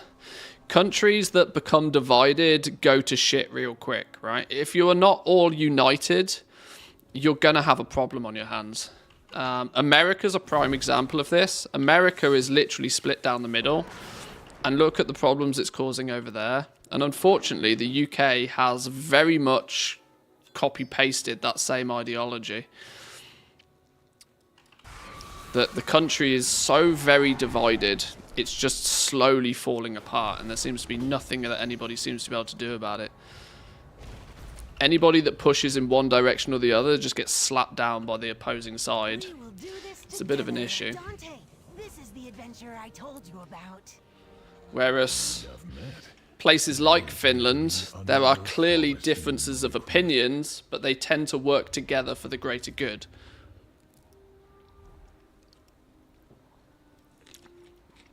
Where the, society as a whole, even though you may not 100% agree with thou's neighbour, you still have common goals and can move forward with it.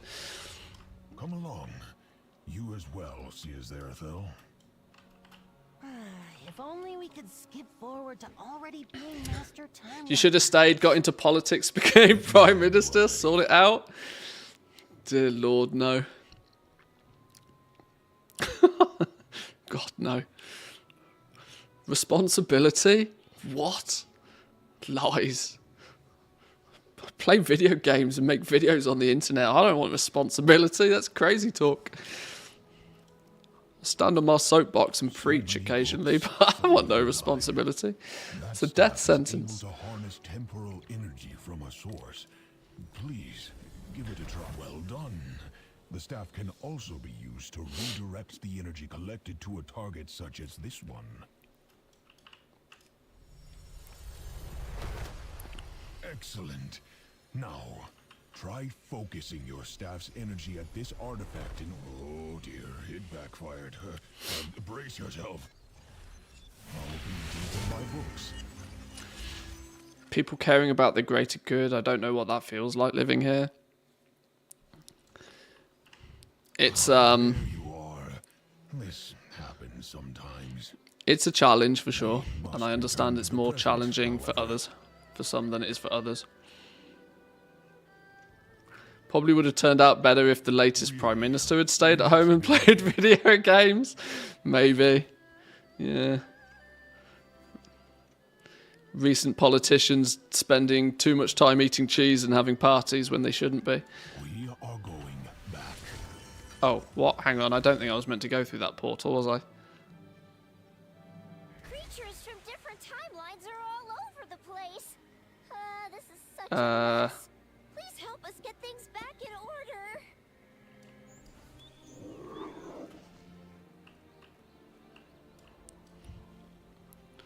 I was not paying any attention to what was going on here.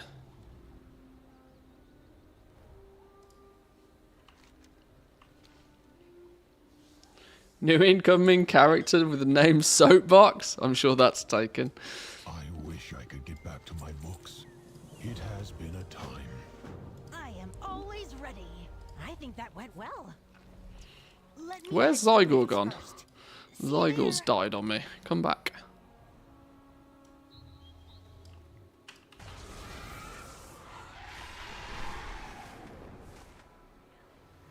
This should be easy. Not bad. Let me handle the next one by myself. Right, let's kill some of you guys.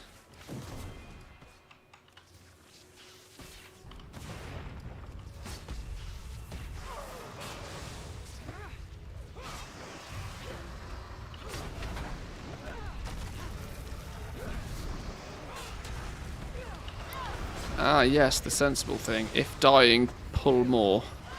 I need to forget at these levels I'm not a tank anymore. This is what I was talking about. Like, it's more nerve-wracking to pull 3 mobs now than it was at level 61, even though I'm level 68. And this is even with wearing heirlooms, right? Usually you ding level 70 at about item level 320. but I strolled in to Dragon Isles at level 60 with like 230 item level or something, and was significantly more powerful than what I feel now. Are the heirlooms fully upgraded? Yep. Yep. It's just an inherent issue with the scaling. Or it's more, should I say, it's probably more of an issue, the fact that you step into the expansion way over-geared to what a character of that level really probably should be.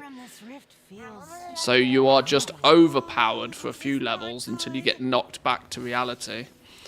And then by the time you creep up to level 70, you just start feeling weaker and weaker and weaker, which is very counterintuitive for an MMO. Well, not for an MMO, sorry, for an RPG. You know, role-player game. You get levels, you get new skills, you get new gear. Like, the common sense approach is that you should be getting stronger. And even if you're doing more damage, it still feels as if you're weaker because everything takes forever to kill all of a sudden.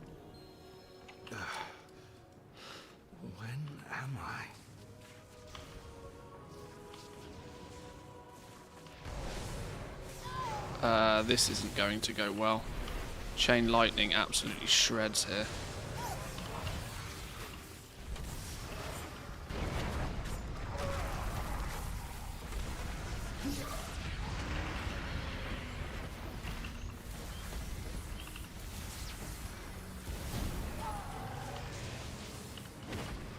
Whew. Okay.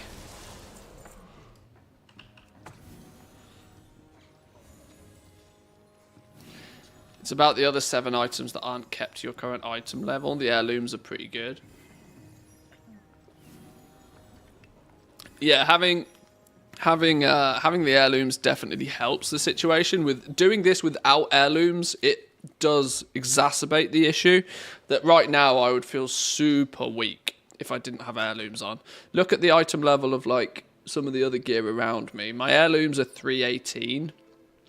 And this is roughly where you should probably be at about this level. 306, 302, 292, 292. So it's quite easy for the other components to fall behind. You never, whilst leveling, have... And this is why I tend to think that leveling needs to be slower. I'm a big advocate for leveling being slower. Leveling being slower would cause you to have more opportunity to acquire items, power, and would smooth out that weird feeling of just kind of like you're powering through the content so fast that it feels as if you're actually getting weaker because you do not have time to keep your gear up to speed. And if you had better gear, it would sort of alleviate the problem a little bit. I think leveling's way too fast nowadays.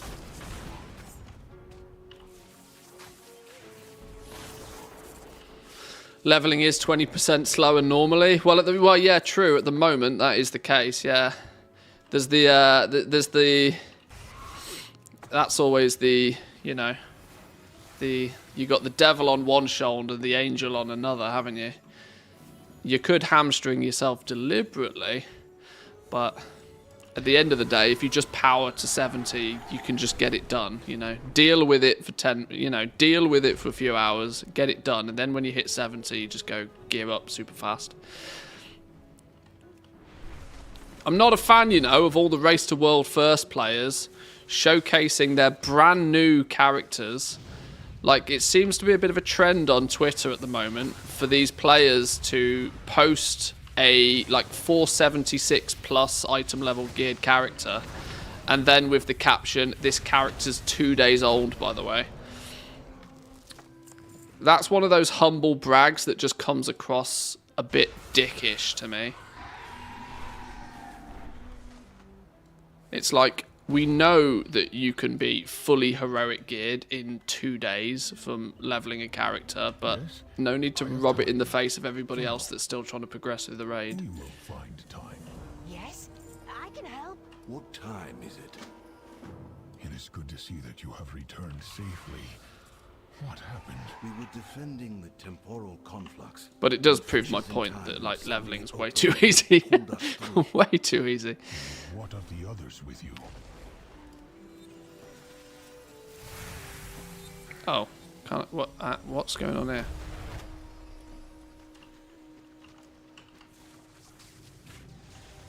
Just clicking the thing, not do a thing. Maybe it doesn't.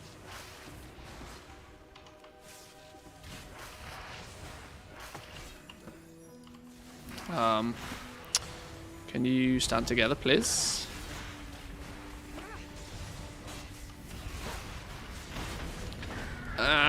See, already I really shouldn't have pulled so many. Do I do this when they're dead or when they're alive? I don't know.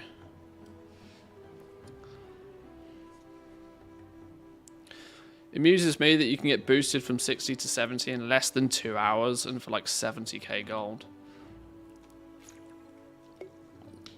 What's the current process on that right now? I know it changes. I assume it's something to do with the Emerald Dream. Is it some mass hyperspawn farm or something in the Emerald Dream? What is it? Asking for a friend, obviously.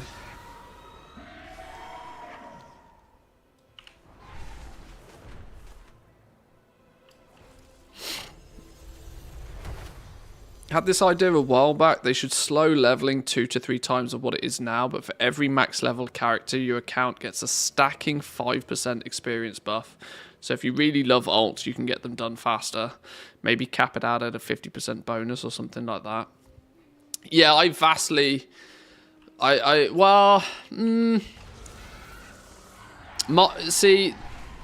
my main reason for thinking that leveling... Okay, how do I explain this? I think Blizzard needs one or the other. This is why I think leveling is too fast right now. I think Blizzard needs to take a one or the other approach. Either they need to make leveling so fast that it's borderline pointless, so much so that you could probably just have a create max level character button. They're obviously never going to do that though, because they want to sell $60 boosts.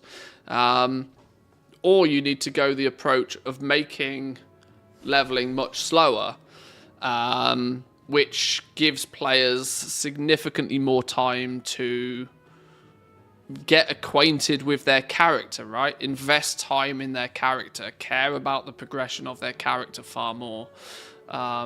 The classic vibe, to be honest, right? If you level a character in classic, it can take you 60 hours of playing the game to level that character. By the time you've dinged max level, you probably know your character inside out. You've had plenty of time to maybe, try a couple of different things out.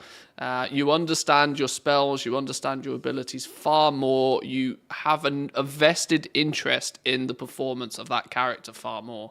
And it also lends itself to the understanding of then that character has 2 professions. From a goblin point of view here, the fact that we're still limited to only 2 professions when it's so quick and easy to level up 3 or 4 characters to max level doesn't make any sense to me anymore. Why do we not just have the ability to have all the professions on one character if we so choose? It's not like it's much of an inconvenience to achieve the same thing anyway. How many of you, one in chat, if you have 4 or 5 alts so that you have all of the professions? I certainly do, and I know hundreds of other people that also do. It's just busy work, right? It's just busy work right now for you to level up those alts so that you can have access to those profession slots. Yeah, there we go. Chat sort of, showcases it nicely, right? It's no longer a restriction. It's no longer an active choice which professions you have. That used to be a very proactive choice, right? It used to be that, right, it's going to take me 60 hours of gameplay to level this character to max.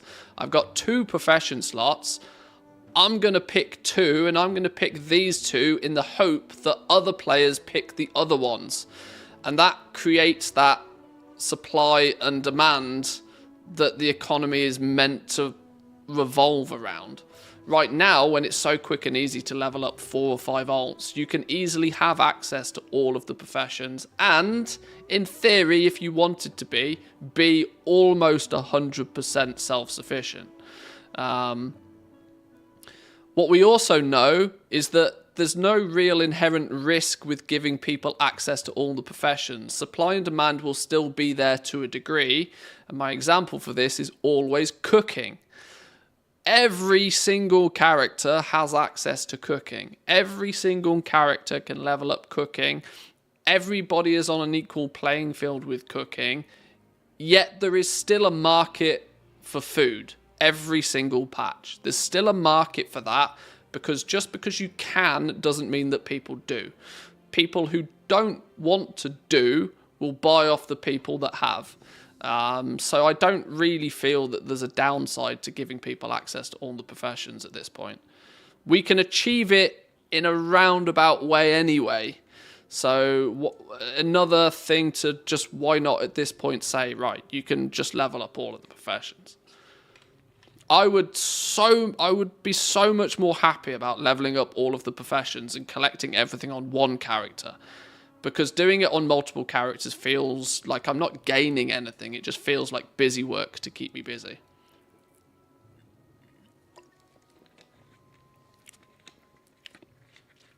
Cooking might have actually been the most profitable profession of the current expansion. Some people have had a lot of success with cooking. Some people have had a lot of success. And it's for one very simple reason, that just because everybody can doesn't mean everybody has or wants to. A lot of people rely on the fact that there's going to be somebody out there that's going to do all the cooking for them anyway. So they don't need to do it themselves. They've got the gold, or they're willing to buy the gold to just, you know, line the pockets of somebody else that has. They could, in theory, do it themselves, but that takes time and effort that a lot of people aren't willing to do. I'm dead as a dodo here.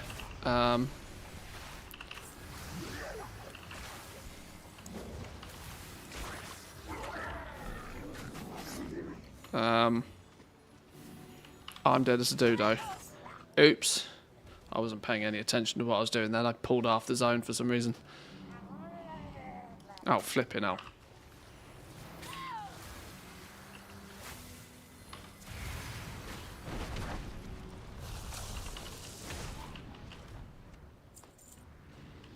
Can I remove myself from this situation temporarily?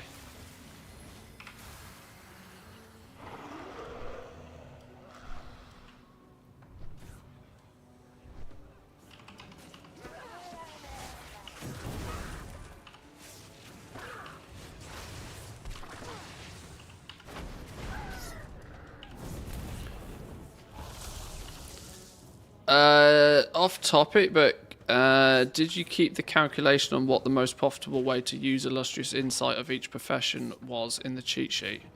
Good question. I don't know if that ever made it into the cheat sheet. I think that was... I did that for a video. I might still have the spreadsheet. I don't know if I ever... in fact, did I even do that?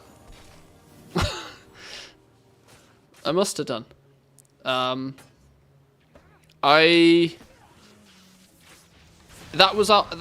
was based upon... There wasn't much science to that, realistically. That was based upon, these are current recipes that you can use illustrious insight on.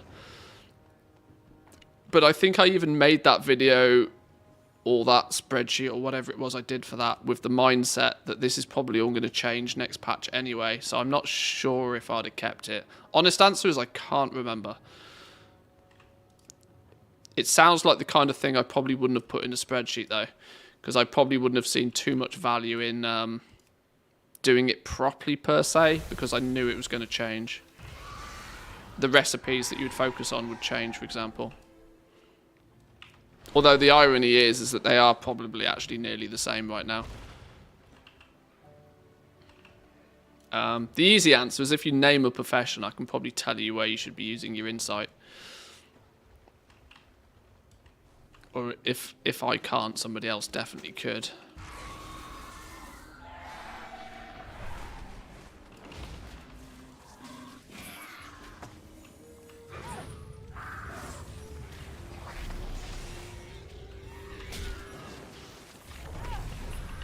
I still haven't done flipping TSM groups for 10.2, which I kind of feel a little bad about, actually, to be honest. That I really should have got those out quicker. Or at all, to be fair.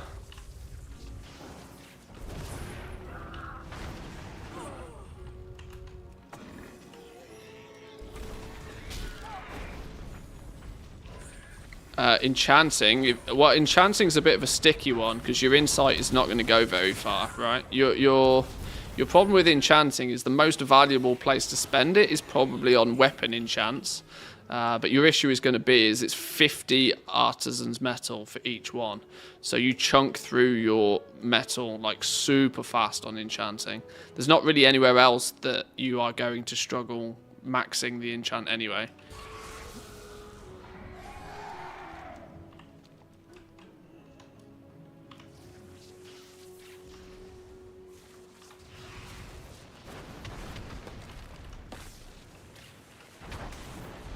And actually, thinking about it, even the brand new enchant, you can guarantee that at top quality anyway. So you don't even need insight on that one, because it uses two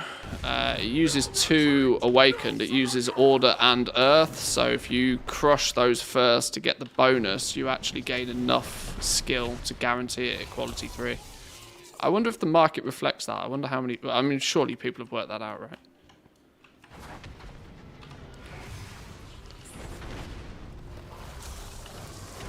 So realistically, there shouldn't be any quality 2 of the new, the new enchant, whatever it is. There shouldn't be any quality 2s realistically, because there's not much of an excuse to make one.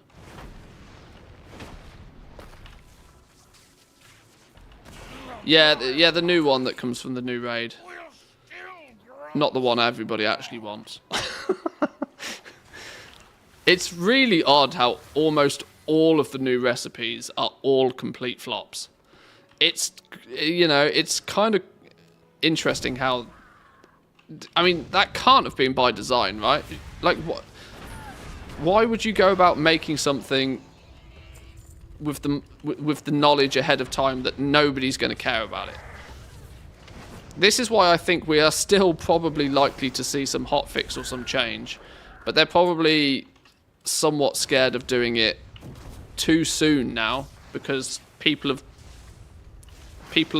put embellishments on their gear already. You know, it's in that regard, it's almost too late.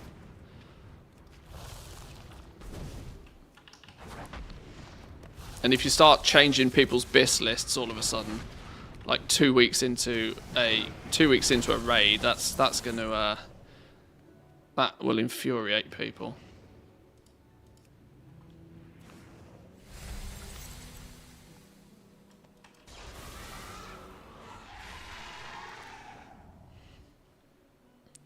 I use insight on the tethers, about 800 gold profit, but I can't get bananas because I got to sell them all too. Well, yeah, this is it, right? You got to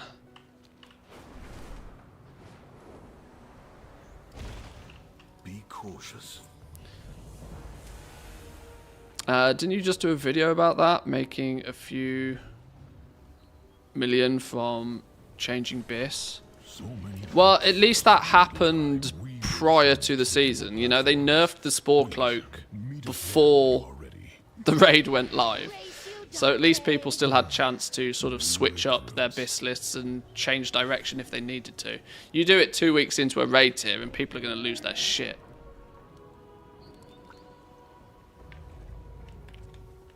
Dawn crafting pattern's worthless at the moment, 40k gold. I bought the pattern for I think 10k gold earlier, 11k gold or something like that, and it'll in a week's time it'll probably be half that even still. But yeah, you're right. It's kind of weird how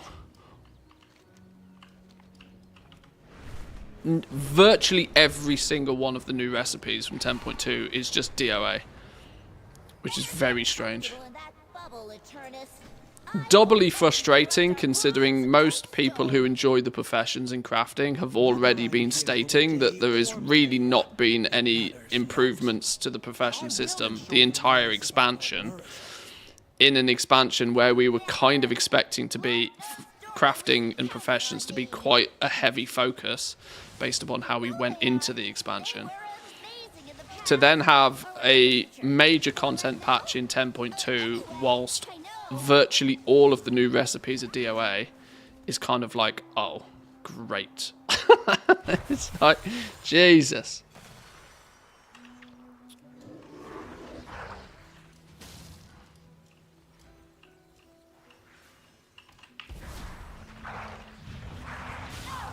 I don't mind so much. This is one of the advantages of taking the approach of making a lot of gold when the opportunities are there, so that you don't have to really stress about it when the opportunities are not necessarily there. If there's a really, really good opportunity to just print gold, do it. And then sit on your pile of gold and let that gold just kind of like cover your expenses during the times when it's not so vibrant. This is why it's disappointing that Dragonflight has not gone the way that we kind of hoped it would with professions. It's very disappointing that it's not gone like super fantastically well. Some people have seen success. I'm not saying that nobody's had any success, but it's just the way that the markets have tended to trend is that unless you are doing something 1%, you're unlikely to have had much joy this expansion.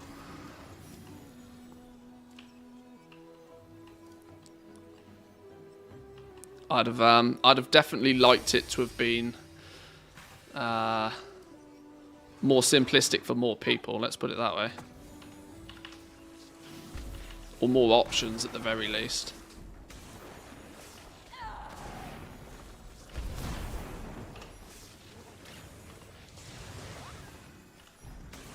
It's given me a really good excuse to actually go out and play some more of the game though, this expansion. I started Dragonflight with the mindset of that I know an expansion launch is a really, really good time to make a huge amount of gold, but this expansion launch, because I didn't feel as if I played the game at all in Shadowlands, I barely feel like I played Shadowlands at all. I lived at the crafting tables and at the auction house for the entire expansion. Now, whilst that was very lucrative, it did mean as if I went nearly 2 years without really feeling like I played the game. Dragonflight has been the exact opposite for me. I feel like I've played a lot of Dragonflight. I've played through the zones, I've leveled up a bunch of characters, I've done a few other bits and pieces, I've had fun. But that's mostly because I went into the expansion saying that I wanted at least one patch where I felt as if I played the game. I was feeling a touch of burnout, I must admit, going into Dragonflight. I spent way too much time on the the beta. There was a touch of burnout going into the expansion, which is never a good thing, which is why I decided, right, I'm just going to go level characters and play the game. I did not expect that mindset to end up being the entire expansion. But, you know, it's a game and I've enjoyed it. I don't mind.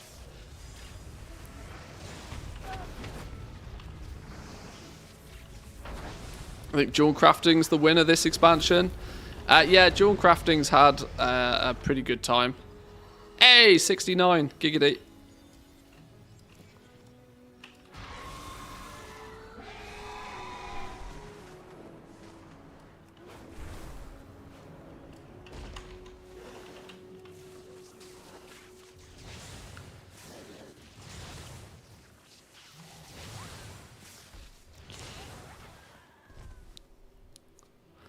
Gems are still about 100 gold profit, but they cost about 1200 gold to make, so the margins are really slim. And that's where you've got to be really careful. You've got to make sure that whatever it is you craft, you comfortably know you can get shot of, like, that same day. When the margins are that skinny on things, you don't really have much room to move. So it makes it significantly more difficult to, like, plan too much ahead, because it could just as easily flip in the opposite direction for you. I think this is one of the drawbacks of the region-wide auction house, and I don't think there's really any way to circumvent this. So I foresee this always being a problem. But I have kind of historically always wanted there to be about 20 to 30% margin on anything that you craft. This means that you can craft maybe more than you need, and it allows you to sort of kind of like, you know, you can craft in batches. You know, you could at the start of the week you could craft a whole bunch of gems, knowing that that will be enough gems for you to sell throughout the rest of the week. You can't really do that now so much, because there's the inherent risk that if there's less than 10% profit to be had in anything, you vastly run the risk of the market dipping faster than you're able to sell out your stuff, and then you end up taking a loss. The margins are just too skinny. This is anybody that has been a long time viewer will know that one profession I've rarely focused on much is alchemy, and it's because alchemy has played out this same way for a long time. It's always had really, really skinny margins. You've always had to deal with bulk selling, right? You always wanted to be crafting a huge quantity. You always wanted to be selling massive amounts, but you always knew that the market was going to be relatively stable, and you would know that if you buy materials on a Sunday, Monday, they're actually more than likely to go up in value for reset day rather than down, just because of, you know, quantity of people buying them, and, you know, there was that natural fluctuation in material prices on each realms was actually working in your favor, because it meant that you could plan ahead and you could be prepared and you'd do all right. Now the material prices are pretty much rock solid, and as a patch goes on, they only really tend to slowly creep down. It's very much more difficult to use. Well, there isn't any market fluctuation for you to really rely on, and whilst there's also that crazy skinny margins, it becomes quite difficult. Not impossible, but quite substantially more difficult.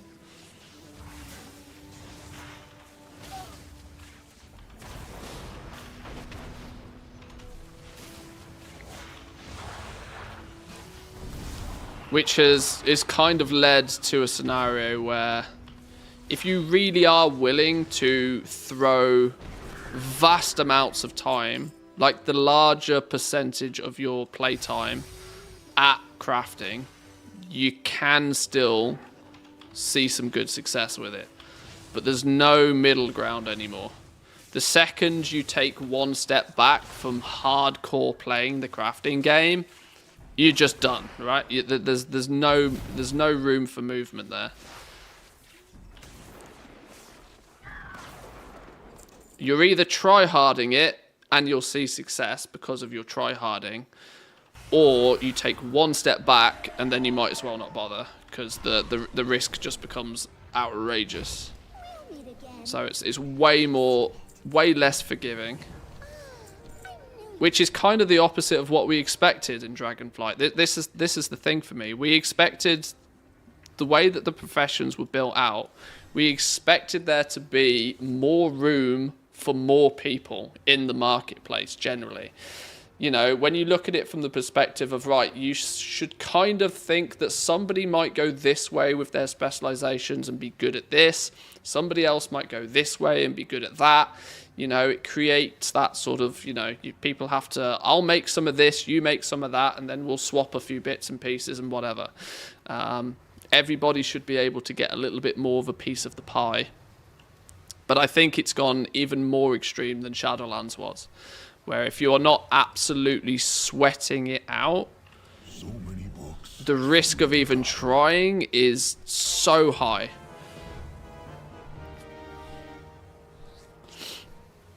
I think alchemy has ended up being good for PvPers. The time between queues gives you enough time for a quick repost craft session. Money keeps dripping in throughout the day. Yeah, there are some sort of aspects of gameplay that, you know, if you're in between arena queues and stuff, maybe. Take care. We'll hold Eternus in place while you free the wardens. The pie is a lie. The pie is a lie. There is no pie. Time walker yet, but I am strong enough to help. I craft and then I cancel scan until it's gone. AFK crafting is pretty much gone. Yeah, this is it. If you really aggressively focus on it, you can still see success. But that's what you have to do. There's no room for like crafting a few bits and pieces and posting them and selling a few bits and pieces. Which is why I say that like the stepping stones of gold making aren't really there anymore. You're either over here in Camp Poor and you're doing dragon riding world quests on as many alts as you have alts on them, or you are looking across a vast sea to the land of the sweat, where you've got people who are like focusing the majority of their playtime on crafting. Like there's no stepping stones for you to be able to get from one position to another, because anything that would have historically been stepping stones to get from one side to the other has just been nuked, right? There's no, you can't slowly build up your wealth by things like mission tables. You can't slowly generate a nice stockpile of gold by doing like steady, consistent gathering. Flipping and perspective buying before patches is vastly more risky now than it ever was.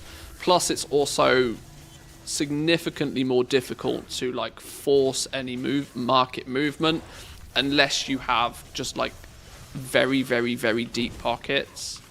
In that regard, Dragonflight has been significantly less friendly than even Shadowlands was, and people historically looked at Shadowlands as a really, really unfriendly, you know, gold making expansion, because if you weren't cancel scanning 18 hours a day, you often felt as if you didn't sell anything. But the point was, is at least you kind of had a chance, right? At least you kind of had a chance. Now you don't even have a chance because your crafting cost is double what somebody else has got, because somebody spent 6 months grinding out knowledge points and you didn't. And there's no catch up in place. It's not friendly at all.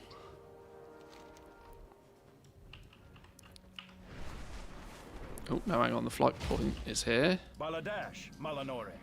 Baladash. I've never known what that means. Baladash, Balanori. I see you have a part to play in this.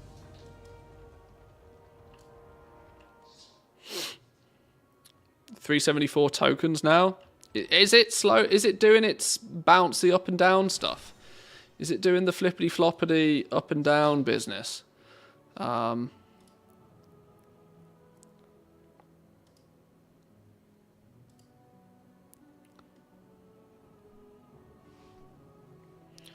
I don't care about you. You don't exist. I don't particularly care about you either. Yeah, look, Team NA is up and down like a flipping yo-yo. It's doing this kind of zigzaggy seesaw-y business, which I still can't truly explain why it happens. It's almost as if it gets to a low point and then it's like a... I wonder if this has got something to do with bots, you know. I genuinely wonder if like auction house bots are also programmed to, if the token price ever dips below a certain point, to buy tokens. I've wondered that for a while. Because you know, for it to violently dip down and then to violently go back up again, it's like, what causes this? And it's consistent as well. When it gets to a low point, boom, stuff gets bought. And then it waits till it gets to a low point again, and boom, stuff's bought. It got to a low point, and boom, everybody bought. Spikiness is not really how the trend is meant to go, I feel. But you can see either way, ignore, you know, if you were to smooth out the graph a little bit, you can see that the actual trend is slowly declining. You'd always hope that at a start of a major content patch it would decline a little bit anyway, because of course it's the time where people are more incentivized to buy gold to gear up their characters. You would kind of hope it would go down anyway, but I wonder how much of it has got to do with this new token change policy.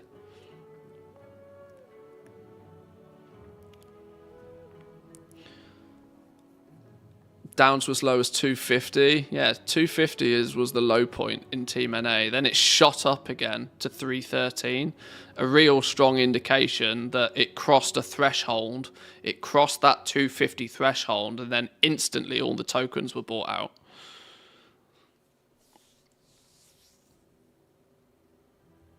I don't know. It's weird. I can't really explain it, but at least it is trending down. EU is currently at 350. That's as low as it has been for some time. Some time. Let's go month. It's as low as it's been in a month. This is also crazy to focus on, right? The EU token is at the lowest price point it has been for quite some considerable time. But even at its lowest in the EU, that is still the height of what the US token was. Poor Team EU. 3 months, yeah, historical low. I mean, when you look at it from the 3-month perspective, when you look at how almost rock solid the token price has been in the last 3 months over on Team EU, it's barely fluctuated at all. Policy change kicks in, boom, all of a sudden it's down 50k. It's Black Friday, should be cheaper today. Yeah, where's 50% off discounts, Blizzard? Off tokens, Blizzard.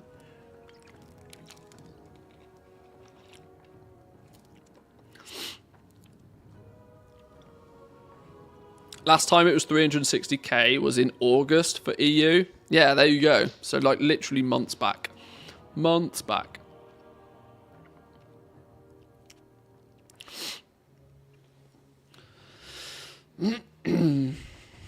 I wonder just what this trend is going to be. I wonder how far it's got to go. I wonder how far this policy is. Well, the theory, right? I'm going to put this out. I mean, I've made this relatively public. My theory with this is that there is a huge amount of accounts now that would be the accounts that under normal circumstances are responsible for propping up the value of the token, because they're the ones that are consistently cashing out the gold that they're acquiring. They're consistently cashing out the gold that they're acquiring, propping up the value consistently, that are now in a status lock. They're in a 30-day window where they can't do anything. They're in a status lock.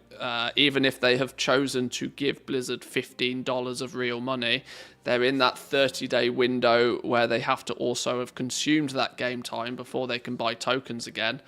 And so all of those accounts that historically have been propping up the value via whatever means they acquire their gold are now not buying tokens so frequently, which is what's causing the price to decline.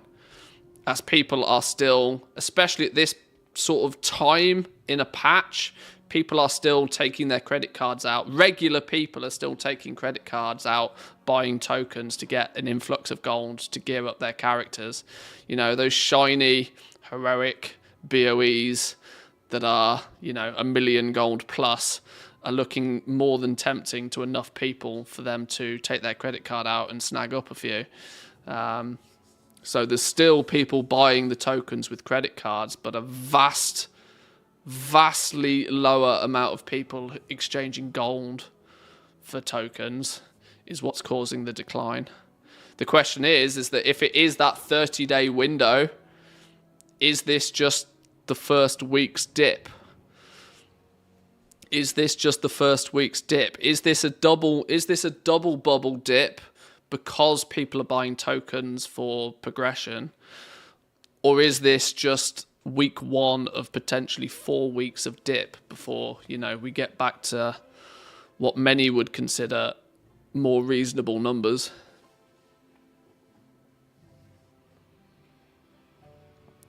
Isn't it the other way around? The more people that buy tokens for $, the less gold it costs. It's based upon 2 factors, right? It's based upon 2 factors. You know, it will the value offered per token purchased with real $, is relative to the amount of people who are willing to trade their gold to buy said token.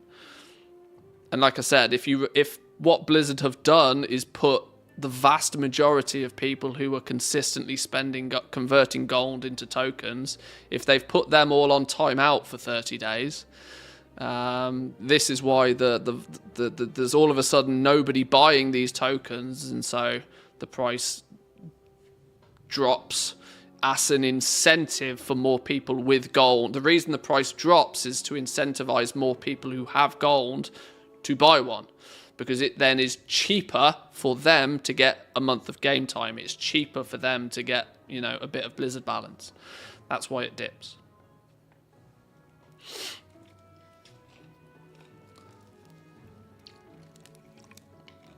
All I know is categorically the token has been so expensive for so long, there is unlikely to be that many people who will have been saving up so much gold that they will go on a spending spree soon as they dip below. There are some, there is always some, but those some will not have anywhere near as much of an influence, I feel, as the 100,000 bot accounts that have been consistently propping up the token every month. Like, you and I might have lots of gold ready to spend on tokens when the price becomes favourable for us. But you and I is 2 people. You know, Blizzard have been banning 100,000 plus accounts every single month.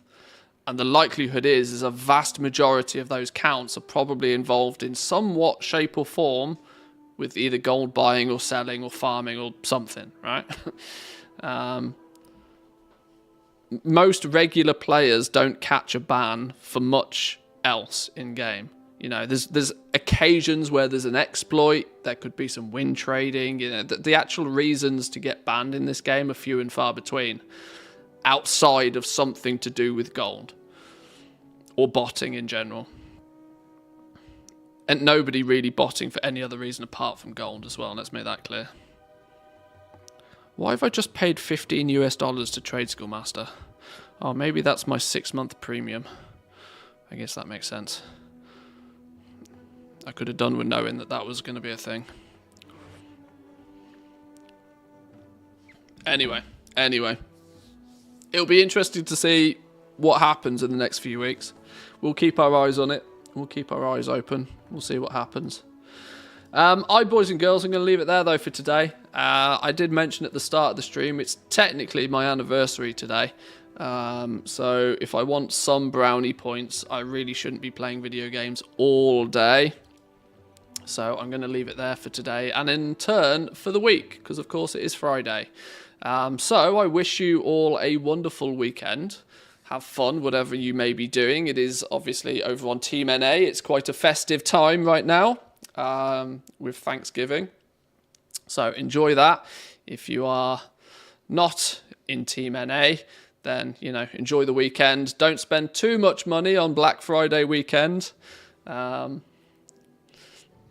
if you do, enjoy it either way. Come say hi on the Discord. If you're not over there already, make sure you've hit all of the appropriate buttons. You know what they are at this point. Yeah, have yourself a good weekend. I'll see you all on Monday. Peace.